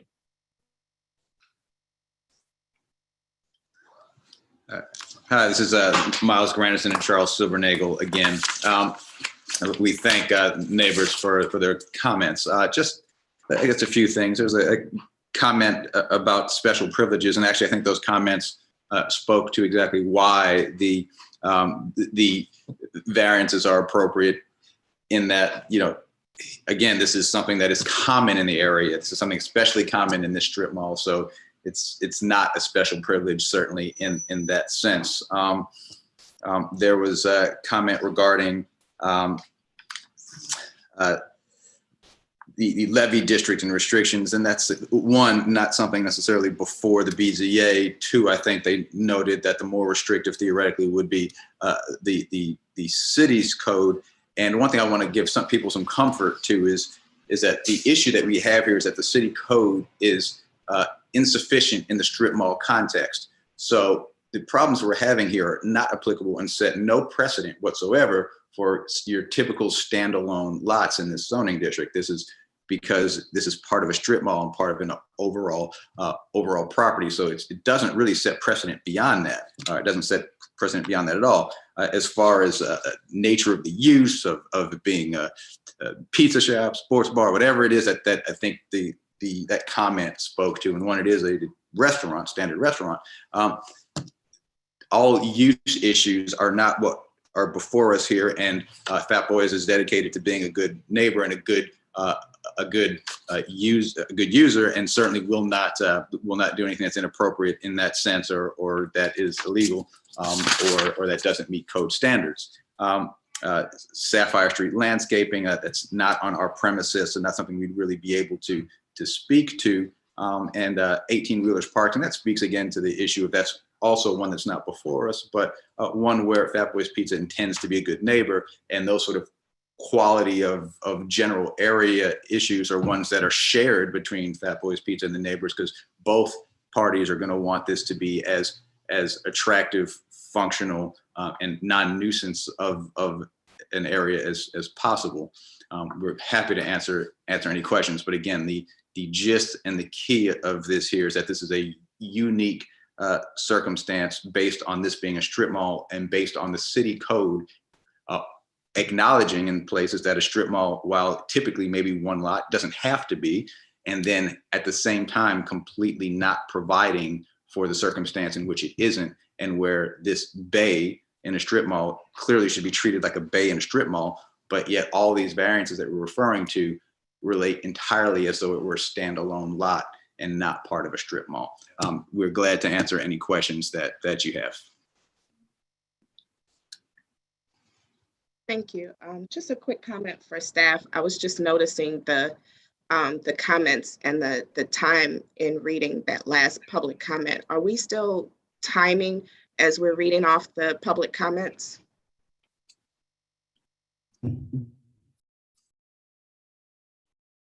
Well, we are supposed to be limiting the public comments to 2 minutes.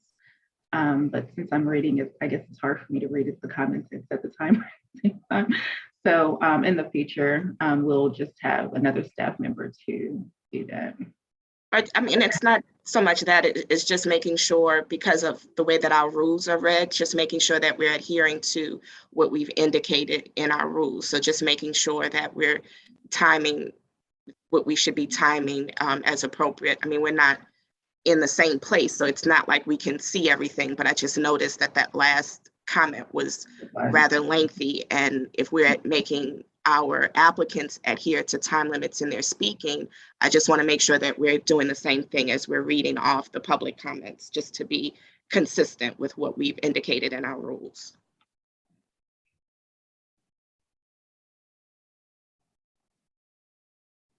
Are there any questions or comments from board members?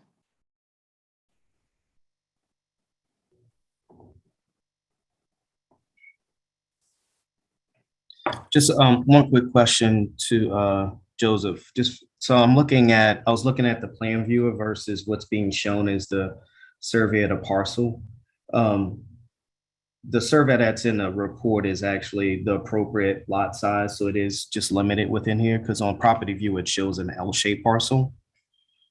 Yeah, so that's part of in conjunction with subdivision 8221, which does, kind of make it the rectangular lot. So as standard operating procedure, we're kind of operating with what's proposed, and I believe, with my knowledge of that it is, that subdivision is conditioned on the BZA.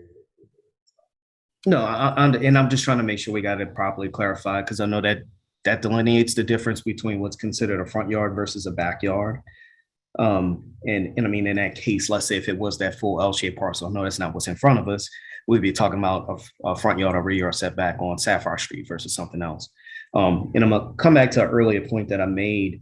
This is one of those weird deals where, because of these parcels technically face that Sapphire Street right of way, that's how they were able to get created. And we have this entire parking situation that's on the backside of the parcel, which supports that center, as well as I think some of the multifamily units that's around the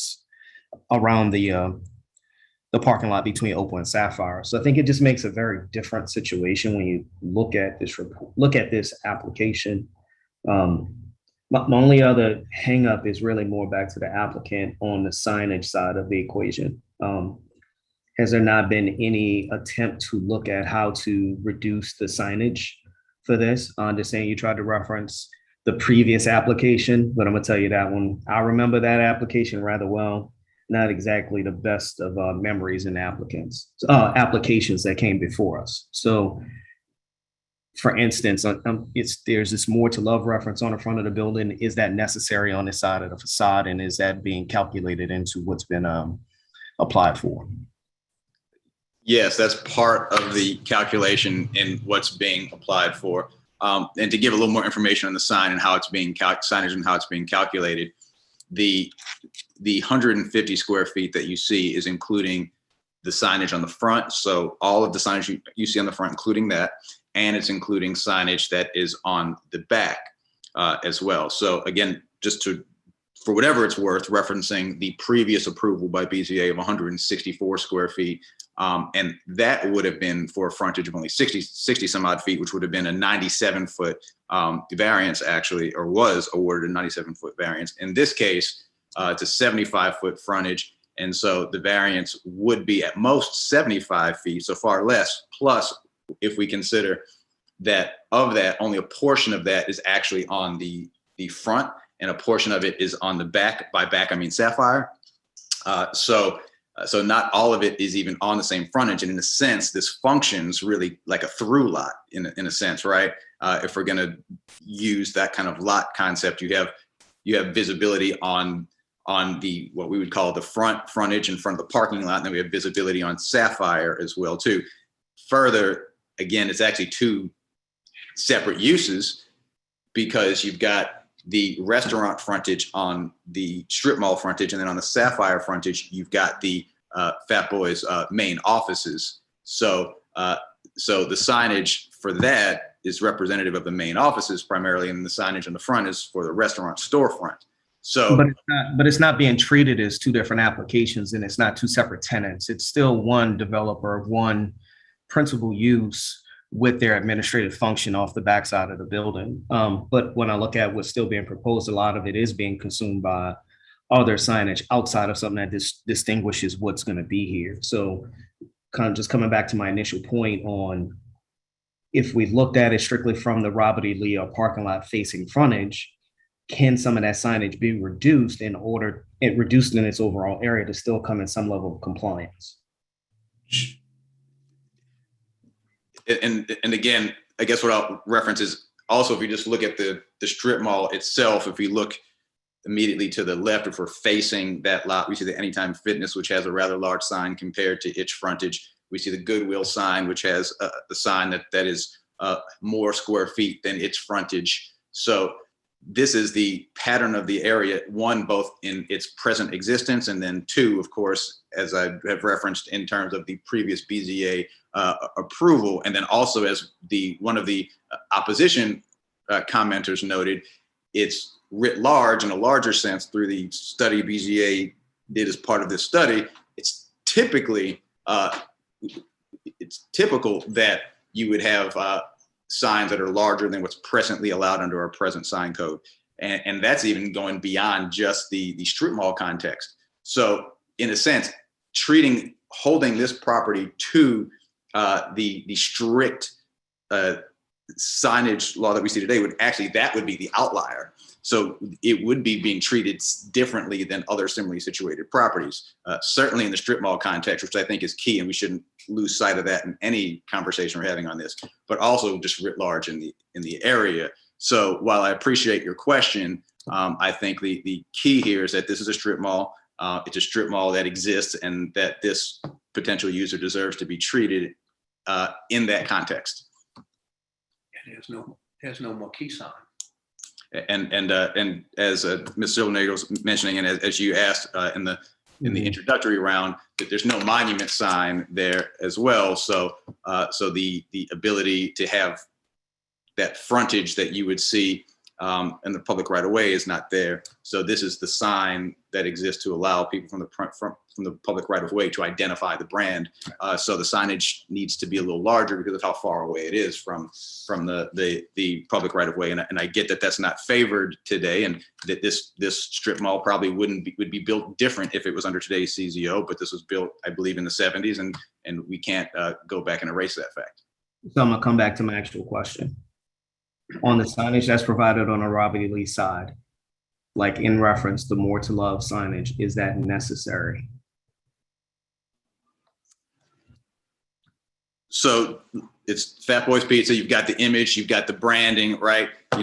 So it's necessary, just like if this were, if this were Raising Cane's and they have the One Love slogan. This is part of the branding, part of how you identify the product. And I believe now how that One Love signage is used on Raising Cane's, it's actually used as an architectural feature as opposed to signage. So it's a different application. So I'm just asking it was something very specific to that spot. Todd, does that just mean that it's painted on instead of a fixed sign? So what do you mean by an architectural feature? No, actually, when you look at how they do the number one reference, it's actually a framework of their entry. So it's actually either in brickwork or a change in color between the masonry that they sometimes use on that facade treatment. In some cases, they do have it separate, and more often than not, because they're on a corner parcel, they do have two fronting faces. So it just works a little bit different in those references, especially with the linear frontage of those properties. And this sign, by the way, to speak to that, is painted on. The More to Love is painted on. But that's not architectural. It's still signage because it's lettering versus it being a built element. Two different things. I think those One Love signs are just, don't want to get too much into it. I think they're lettering as well too. But I think the point that we're making here is just, generally speaking, I was just asking one simple question, if that was still a necessary sign. That we kind of going in circles, and it was a simple question. Yeah.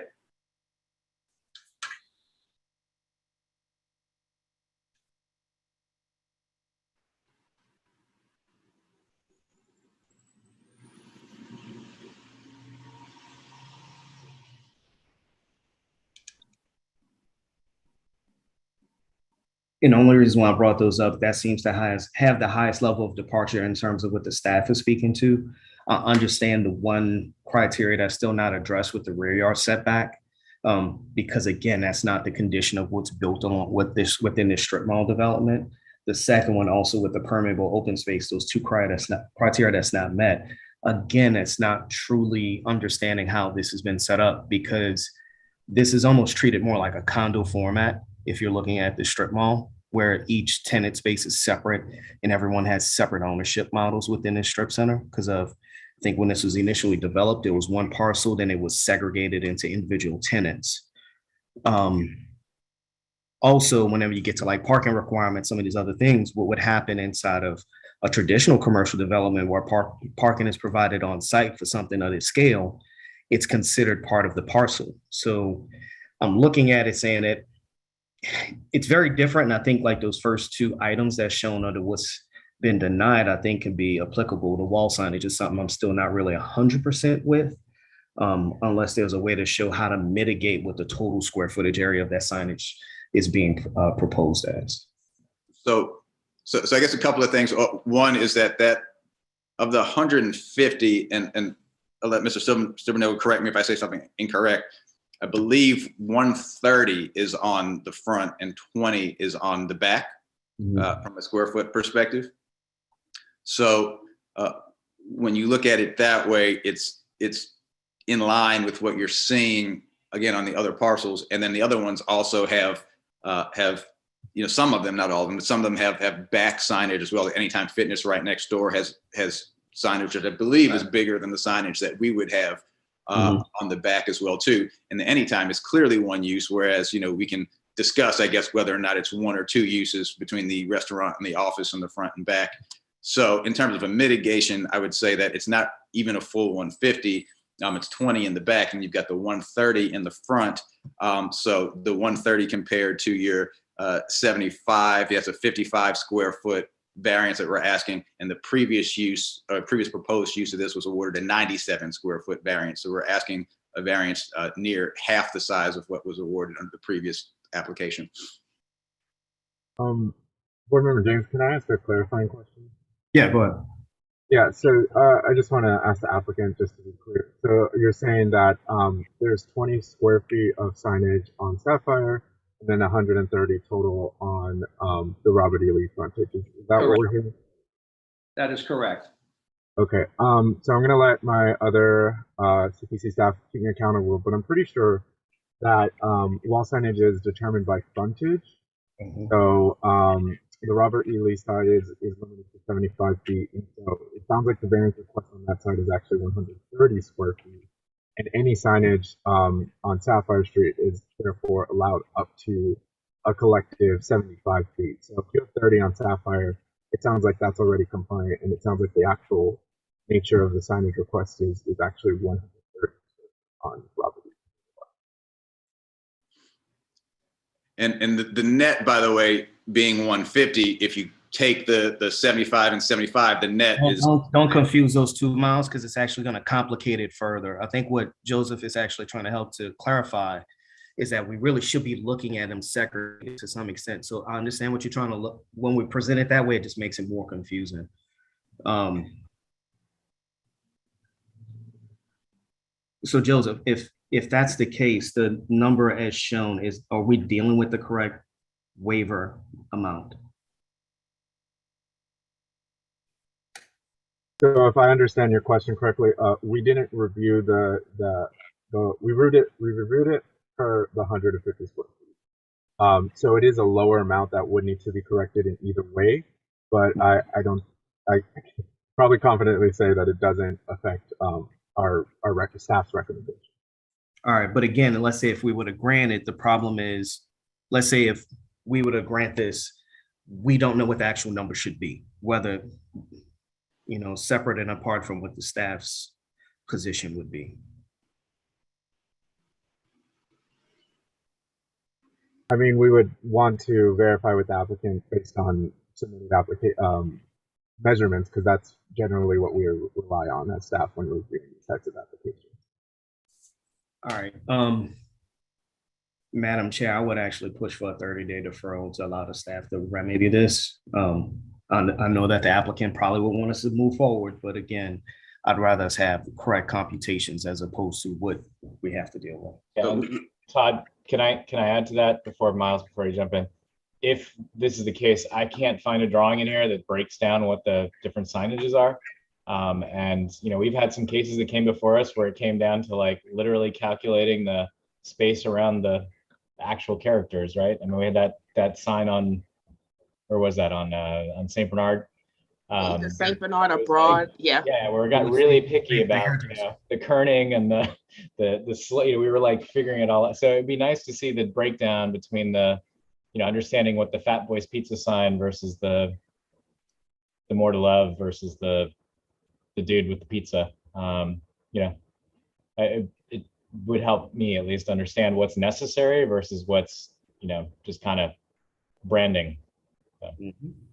So first off, in terms of the deferral, there's a closing date that's set, and a deferral really would be extraordinarily problematic for that. So, certainly for this question, we certainly don't want there to be a deferral.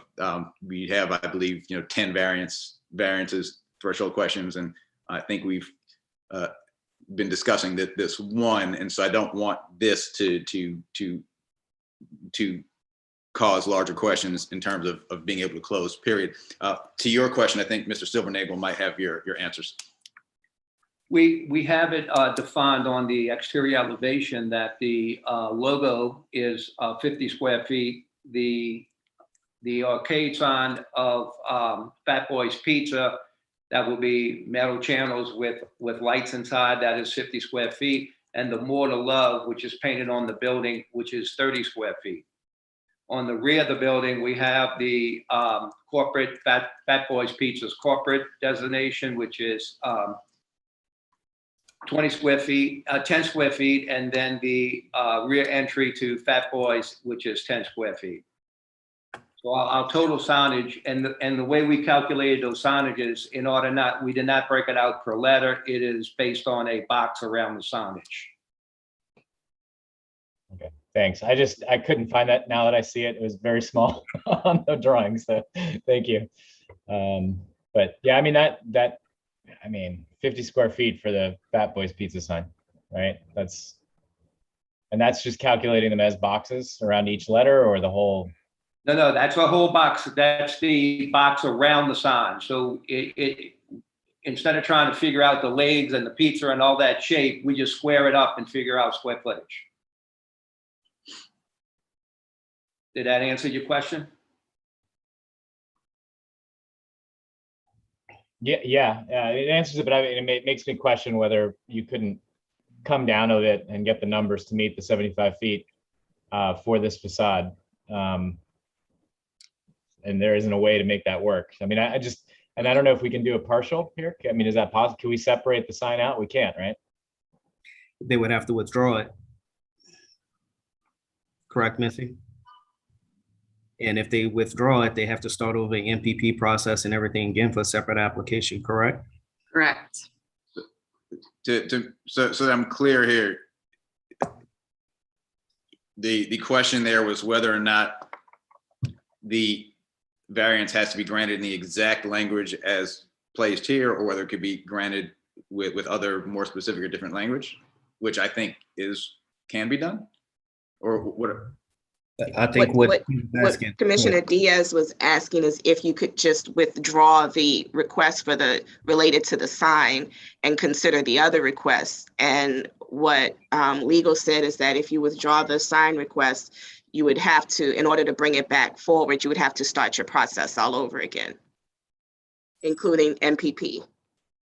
And my concern is still us not having all of the proper information in front of us documented in order for it to advance it. Because otherwise, what you're suggesting, Mr. Granderson, is a substitute motion, which would change out the calculations for the waiver, which, I mean, just for myself, I'm not comfortable with doing, only because we need to have the documentation in front of us to support it. I'm not sure if this is possible, board, since I think we only have 2 items left, but I wasn't sure if the applicant if we would be able to table this to the end of the meeting, and if the applicant has time to do that calculation based on, the actual letters of the sign. That might be too much for our time period that remains, but I wanted to bring that up. Yeah. And good. I guess and thanks, we may take advantage of that offer. What I think could work here, based on the conversations that are here, is that what we've got here is we've got a calculated 100 square feet between logo and lettering, 30 square feet for what seems to be the more controversial More to Love language. And then in the back, we've got 10 and 10 square feet on the two signs, which we, from what I'm appreciating, are viewed independently. And so what we've got here really is a 75 square foot allowance on the front, that we've got 100 between the logo and the lettering, and 30 for the More to Love being the controversial part, evidently. You know, if we were to calculate, if we were to have it at 100 square feet, so if we were to basically subtract that 30 square feet from the request, and then at that point, I think there's probably clear that there's we're very clearly in line with the existing circumstance in the strip mall, and as it would seem, most of the area. And again, I don't think we're setting precedent for anything we do here outside of the strip mall context. And even with the strip mall context, this is really very unique, because most strip malls, as you mentioned, are either single lots that either have tenant bays or have a condo set up. It's not as normal to have individual lots, and whereas our CZO probably definitely should account for that, since it allows for it, it doesn't. So it's putting us in a situation where we're having to make decisions where we actually shouldn't, because this should be accounted for in the code. Can I make a recommendation in response to that? The comment about the sign, I actually, to be honest, lost the plot to the last part there. But with the sign stuff, I wonder, is there a way to just make it meet the 75 feet and look at it more carefully and just find a way to make it work? I mean, between you've got 50 feet for that Fat Boys Pizza sign. I bet you can go in there and calculate it a little more aggressively. I mean, I don't care about the More to Love one. The other graphic, I don't love myself, if we're going to talk about opinions. But between the two, I think you can find a way to make it work. And I don't know if we can bring it into compliance at 75 feet, if that's what you're trying to get. It seems like you could be more aggressive with the graphics here, make it work, and make it meet the 75 feet. And if we did that, we would probably be the only one in the strip mall that meets this code standard. According to the staff report, you're not. But I mean, the sign, you've got a sign at 50 feet. I mean, the Fat Boys Pizza is, that's your sign. That's your branding. So the other stuff is decorative. Yep. Again, I mean, a lot of a way to get this through. I mean, I'm gonna, if that's the sticking point, if it's the signage stuff, I'm happy to make a motion if there were any other questions, Todd, in here that, or others on the board that were. So here's what we'll do. I think the question was to me, Mr. Grandison. No, I don't have any other questions at that time, unless you got something else from the applicant. We'll withdraw the application for the variance as to the signage, and we'll leave the other 9 in place.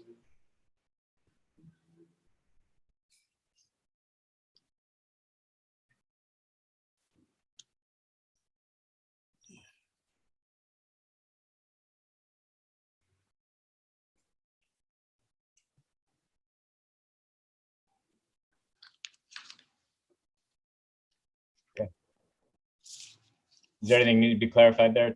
Anybody? Todd, can I make I'm not sure how to make this motion. So it would just, if it helps, Commissioner Diaz, you would just address the your motion related to the first 9 requested waivers, and just note that the last waiver related to the sign would be withdrawn. Thanks. In regards to docket 7121, I recommend approving the first 9 waivers and noting that the wall sign is withdrawn. With the noted, are there any additional provisos, or are they already taken care of in there? Staff recommended 8 additional provisos, but one of those provisos does require that the site propose compliant wall signage as per Article 22. I couldn't understand you, but I don't know. I think he was saying that there were 8 provisos, but 1 related to the sign, so it would just be 7. Okay. So what I previously said with the 7 noted provisos, staff to clarify or verify, citing that the 9 criteria have been met per the applicant's letter. I'm assuming there's a letter in there and testimony. Does that work? Todd James will second that motion.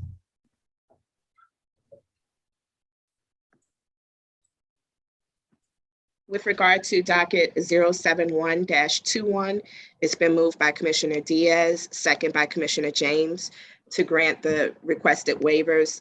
First waivers for this application, excluding waiver for Article 24, 24.11.f for wall sign, noting that the applicant has withdrawn that waiver. For the other requested waivers, finding that the 9 criteria have been met and adopting the commentary from today's meeting along with the applicant's letter in support of satisfaction of the 9 criteria and subject to provisos 1 through 7 noted in the application. I think I got everything. Roll call vote, Todd James. You're on mute. Yes. Tamara Eggins, Yes. Ramiro Diaz, Yes. Alfonso Gonzalez, Yay. Matthew Rufo, Yes. and Candace Forrest, yes. 6 yeas, no nays, the motion carries. Next item. Thank you. The next item is item number 8, BZA docket 07221 for a property located at 2500 Robert Street. This is a request for a variance to permit mechanical equipment in the front yard. And while we were in recess, we received an email from the applicant. And he basically says that based on the discussion this morning, I wanted to clarify 2 issues. There seemed to have been some confusion about the elevation required for the generator. Our BFE is 1.5 feet, so I don't believe the generator will need to be at a porch level, as mentioned by the board. The house was raised beyond BFE. Regarding placing the generator on the roof, I don't know if it was made clear that the roof is an extension of the main structure. Anything placed on the roof, on the rear roof, would face 2 windows from the primary structure visible on the final page of the application. And we did receive public comments for this item. Here.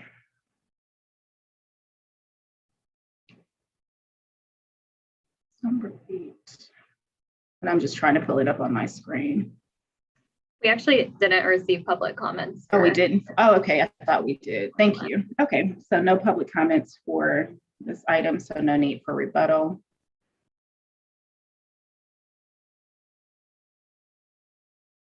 And as a reminder to the board, the staff recommendation is for denial. Are there any additional questions or comments from the board members?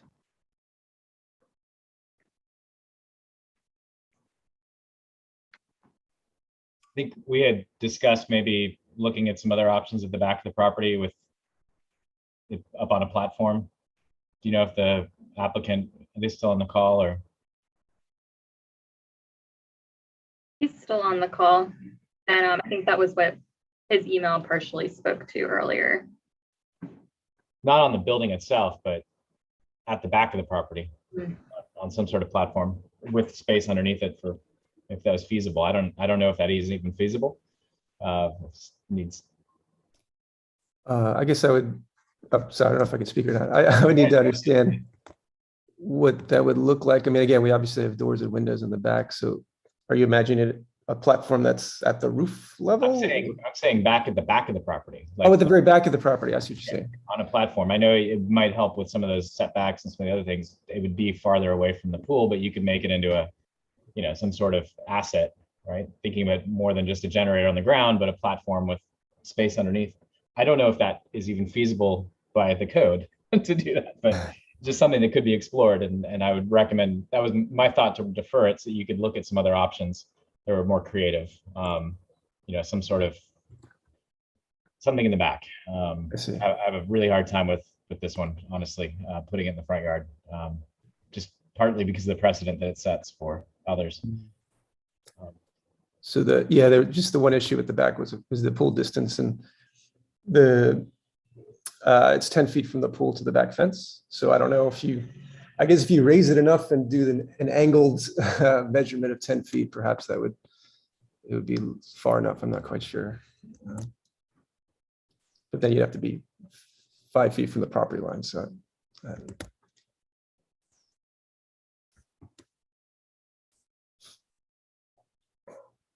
well, I'm just, if you're amenable to a deferral, I was going to recommend that just because I feel like there might be some other options rather than us denying it. But because I mean, that's what I would move to do, honestly. I'm just put it out there. And I would echo that, just strongly recommending deferral just to get a second opinion on some of it, because while it may be a BFE, I've seen it where I think it actually needs to be elevated to the height of the first floor as a part of these equipment requirements, even if the BFE is established at a lower height. And also, again, it's just, this is a precedent that would get set citywide in terms of placement of generators. And I would hate to see us just kind of just move in haste based off of one item. And as well as to Board Member Diaz's point, what I mentioned earlier, I mean, there's ways that you could do other things that are creative that could still help you to elevate it at a different height, so it is out of sight for lack of a better term, and consider other ways to make this work. Yeah. The other thing I was thinking about, I mean, now that I see how much this costs, I'm like, battery backup on solar panels is looking attractive when I look at that, and the fact that there's going to be some incentives from the city coming out soon for that. I don't know if that's another option that you considered. Right. I mean, there's obviously other criteria regarding the load capacity of the battery approach, right? Regarding precedent, I just want to clarify. So again, the property on Jefferson, and I have another one on Palmer and many more, I'm sure if I searched harder, where the original permit was approved for a generator in the front of the house. I guess I'm trying to understand the precedent. I understand this board hasn't ruled on those, but to me, it seems like it's already happening. It's already being permitted. So what's the difference is what I'm trying to understand between what we're proposing and what exists. So when we mention precedent, we're talking more from when we grant a waiver, it now becomes documented as what could be considered a baseline. So if we granted it here, anyone can come back citywide and apply for permit and come back and ask for a waiver and say, well, you granted this one on Robert Street. So it becomes a little bit more problematic down the road for us as we move on this, where this is something that's going to end up becoming a bigger issue for us to just make one passive ruling on. And just to speak on the other two items, just as you said, those weren't waiver requests before us. So we can't really speak on why safety and permits granted those specific permit requests. And I just want to also add that I understand your situation is regarding a generator, but this request is mechanical equipment. So the precedent that would be set would not just be placing a generator in the front yard. It would be any type of mechanical equipment, because the variance is not specific to just generators. And understanding your circumstances, are very, I'm not trying to minimize at all what your concerns are, but just looking at it from our perspective, we have to consider this as mechanical equipment, not just a generator, but any other type of mechanical equipment that could be placed in the front yard. So that casts a very wide net, and that's where the precedent setting can come into concern for us as members of the board.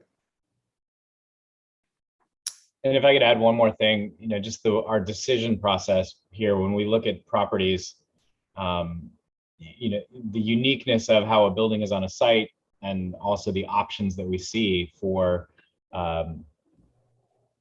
mitigating this situation, or what you could do on the site.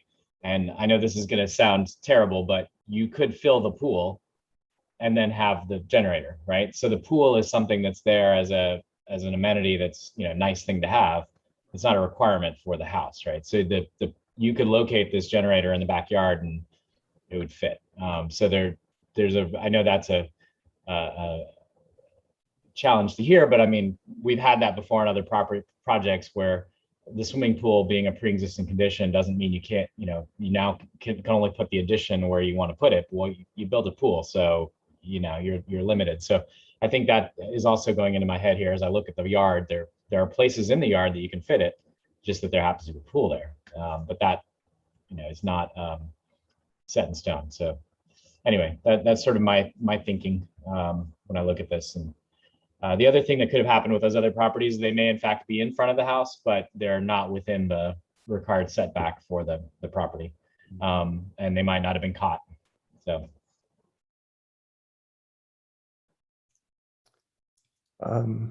Yeah, go ahead, please.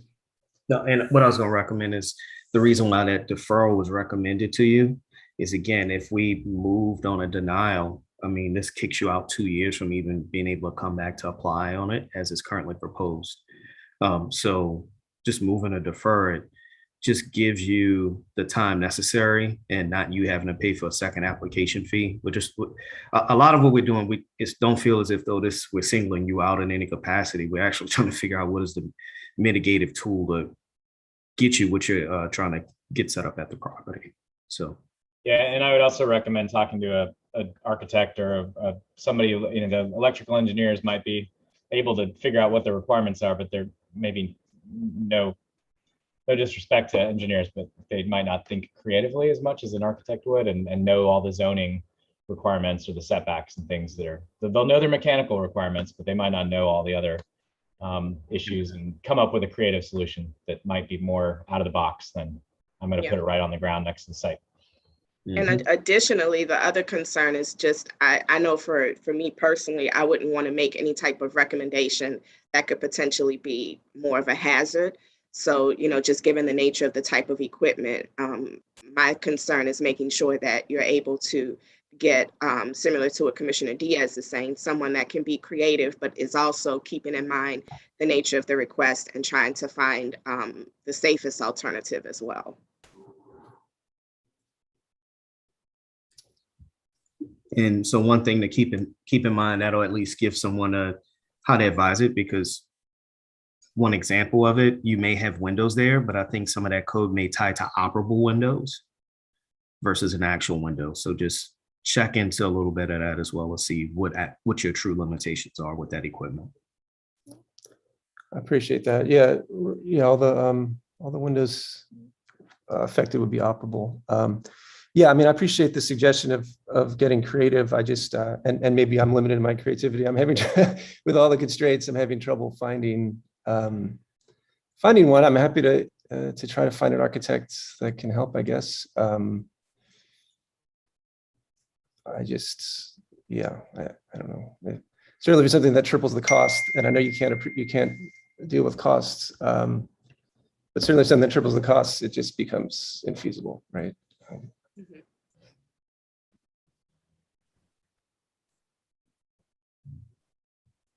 And I guess the kind of coupled with the idea of a deferral, the question is, if you agree with requesting a deferral, just trying to think in terms of timing, if the 30 days is sufficient amount of time to entertain possible alternative locations and be able to get that back to staff in enough time to be considered for the next meeting.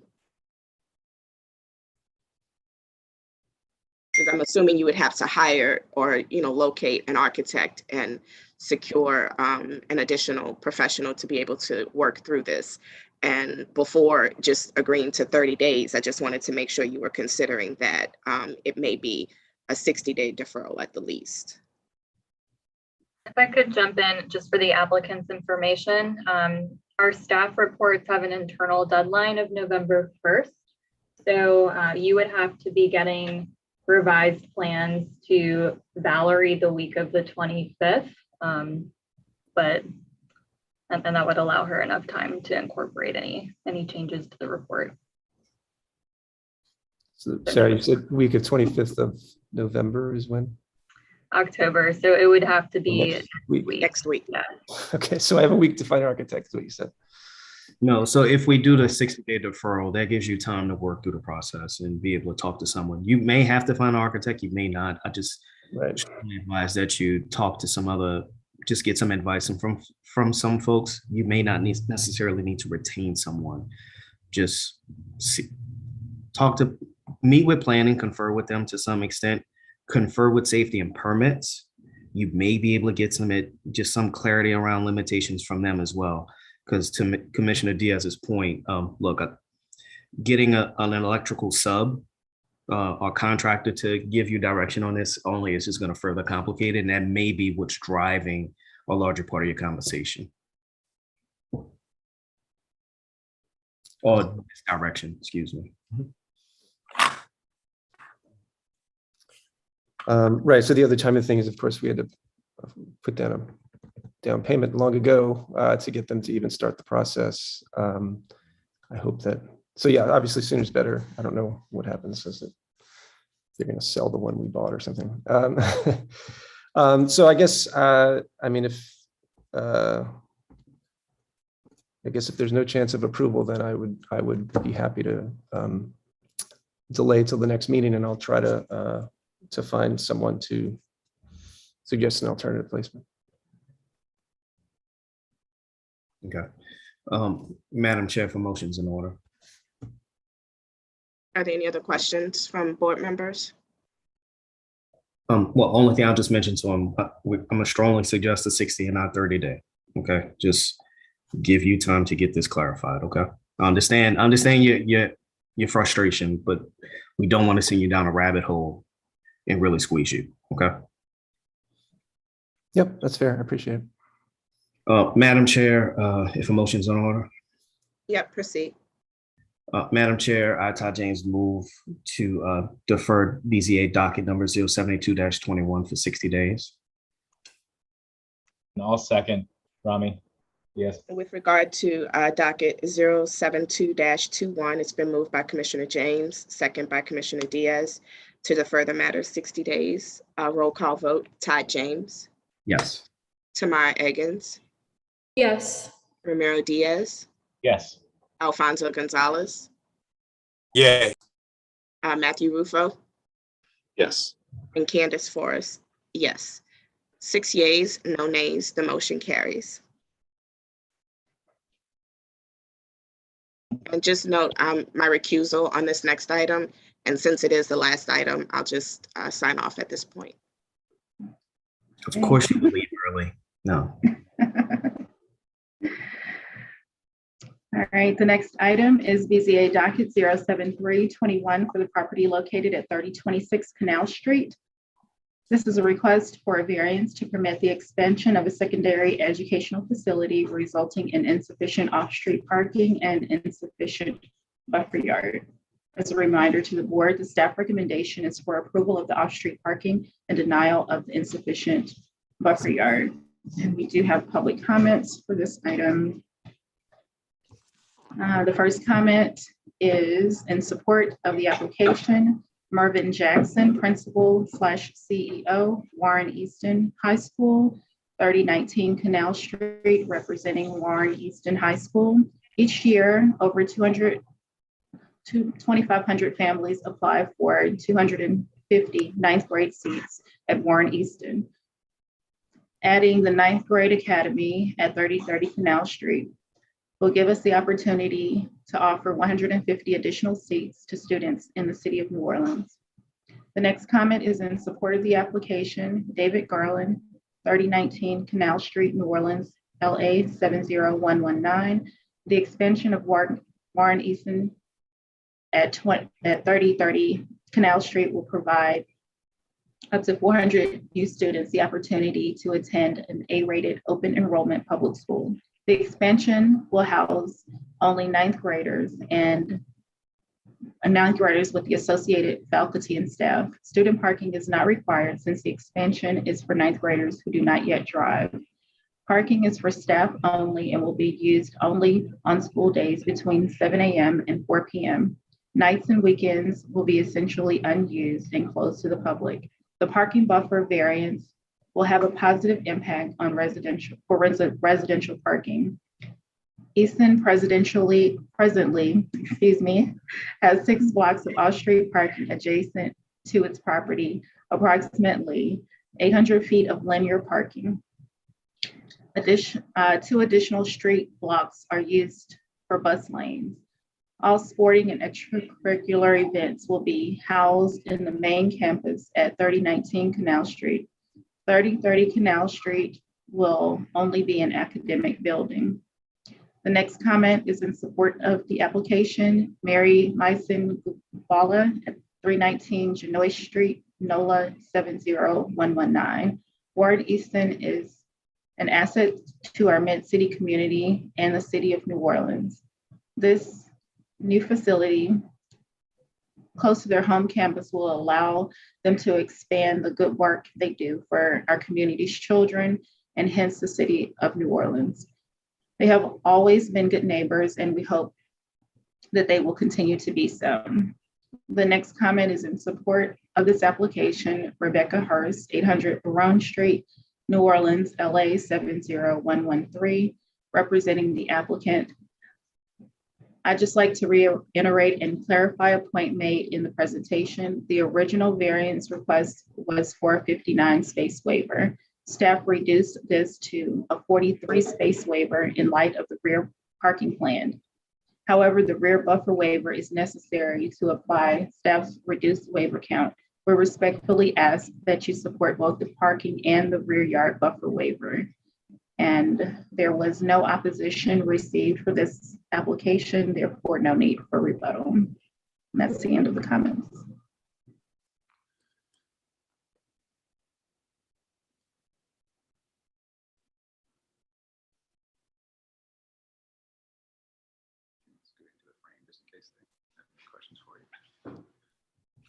Just a quick question to applicant. On the drive approach, it's showing the angled parking coming in from Canal Street. Is that correct, or is it not intended for it to face the opposite direction? Because just looking from how the turning radius is set, it looks as if though it's harder to navigate that turn into this site from Canal. That is the existing condition. However, we already have comment from DPW that they would want that changed, and we've agreed to that. Okay, all right.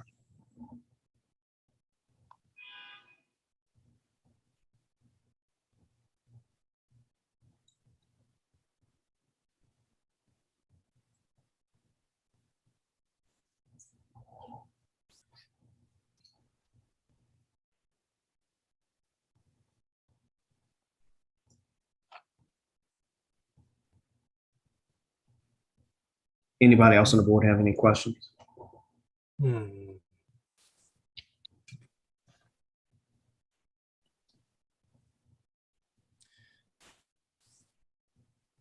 Quick question. I want to be sure I was looking for the definition. Can staff clarify and reiterate the definition of the buffer yard? So I'm very clear on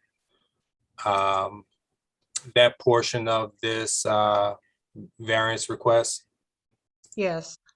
Anytime a non-residential use, in this case, it's a school, abuts a residential district or use.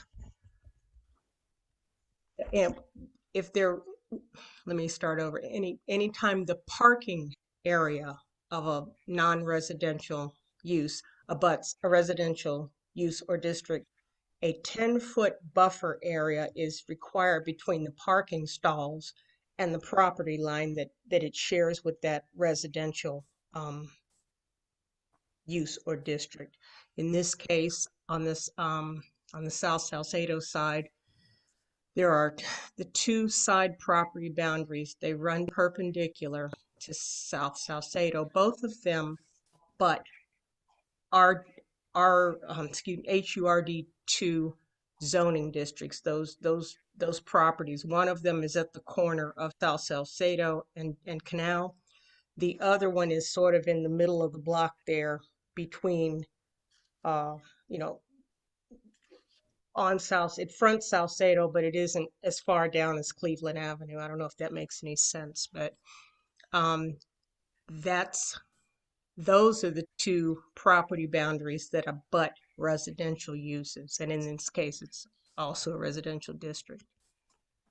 I see. And Okay. and those are the places where per the CZO, those are the places where if there's parking along those shared property lines, there's required to be a 10-foot landscape buffer area. And that's what applicant is asking relief from. Okay. One thing I'm gonna mention on this, just kind of looking at the layout and understanding, and that's why I asked the question earlier about how you navigate from the Canal Street side of the parcel. Because of this is almost forcing that this is going to be a one-way in or one way to do vehicular navigation through the site. And if you did 90-degree parking in some configuration, it's actually going to increase the amount of impermeable paving that you would actually have on the site. Because if I'm looking at this correctly, I'm assuming that some of the graphics that's there is permeable versus impermeable paving. Is that correct? Looking at drive aisle versus separate from parking stalls. And because of that, you're actually increasing the number of, yes, they are providing more parking stalls, but they're actually increasing the number of permeable area, the amount of permeable area within this, within the site. A second part to this is, while, especially on the Canal Street side, I know that was more dealing with Salcedo versus South Salcedo, and where was the other side? Cleveland, correct?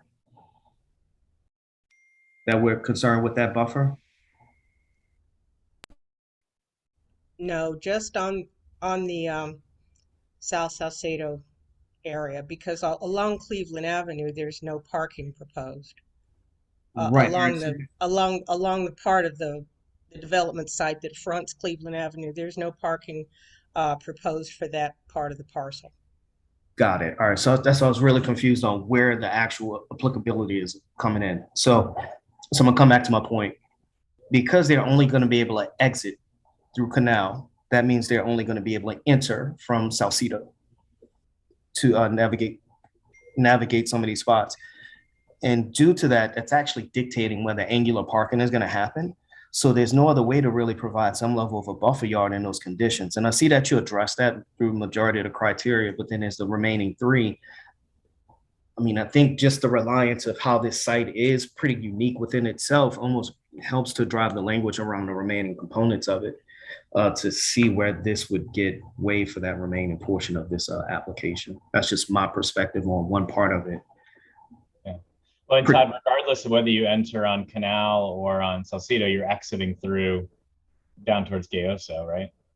Well, maybe. Parking at egress. Well, that's what I mean, that's what their drawing shows on whatever the design sheet is. I had to go deep in the document to find it. It's towards the end. Right. And that's why I'm getting back to that point again. So it's almost, by the time you make that turn, it's one way in, and you could almost just follow all the way through. So yeah. I don't know the Gayoso Street drive access is truly necessary. Oh yeah.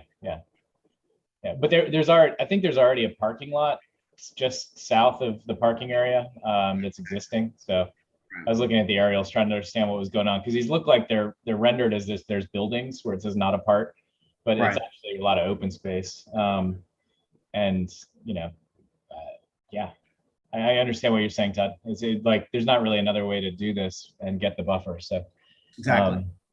Yeah, I do wonder if the parking could be detailed where with the angles that those become planting areas, but it's a little more expensive to do it that way. Where the cars head in, but I also can see that just as being permeable pavers. Yeah, because it's the way it's referenced, it just says permeable paving parking zone. That's it. So, and what is considered grass, I mean, it's paved up to it otherwise, and they just have there's that landscape buffer on Canal Street and a landscape buffer on Salcedo. So But I mean, the ziggy zaggy parking and things, at least on the Cleveland side, you could maybe get some, some stuff to grow in there between the vacant lot and just trying to soften it a little bit. But I think, I mean, yeah, this makes sense to me. Right, because the ziggy zaggy design is pretty efficient, right? Well, yes and no. It results in fewer parking spaces, but it's the only way to get it to fit within this space. Sure. It allows you to fit them in a narrower zone. So if you did perpendicular parking, you wouldn't be able to make this really work, I don't think, unless you got rid of the parking spaces on the building side. You could maybe fit those other parking spaces and then have, but yeah, we're playing designer here. I don't know that there's any other way to do this to avoid that 10-foot buffer requirement, or to make the 10-foot buffer work here. I think there's not really a way to get this to work. So I would just ask that maybe consider putting some planting in those where the cars head in, just as much in the little spaces created where the cars head in. Yeah. I don't know how to craft that into a proviso. But it's a detail. I wouldn't worry about it. But I think, yeah, I'm happy. I'm happy to see this building getting put into use, and it seems like a fantastic use of it. So I don't know, Todd, if there's anything else. Only other thing I was just gonna make as a recommendation, strongly consider the proposed parking egress servitude that goes out to Gayoso. That actually could potentially become some of your bus loading area as well. So just looking, there's a bunch of things that could really fall to the benefit of how this is laid out, especially with the flip and that egress to how you access those parking stalls going out to Canal. You could just telling you some stuff that's actually may end up being really helpful to how you plan on using the site later. So that actually is a very insightful comment, because that actually is planned, but we will need to go through a separate process with the city to get that approved, that we do not have approved today. Okay, all right. So just something that's there to get the buses off of Canal and bring them into the site, which is safer for the students anyway. So, all right. If anybody has any questions, that was my question. Rami.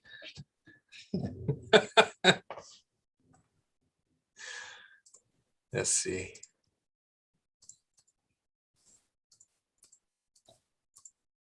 Let me pull this up.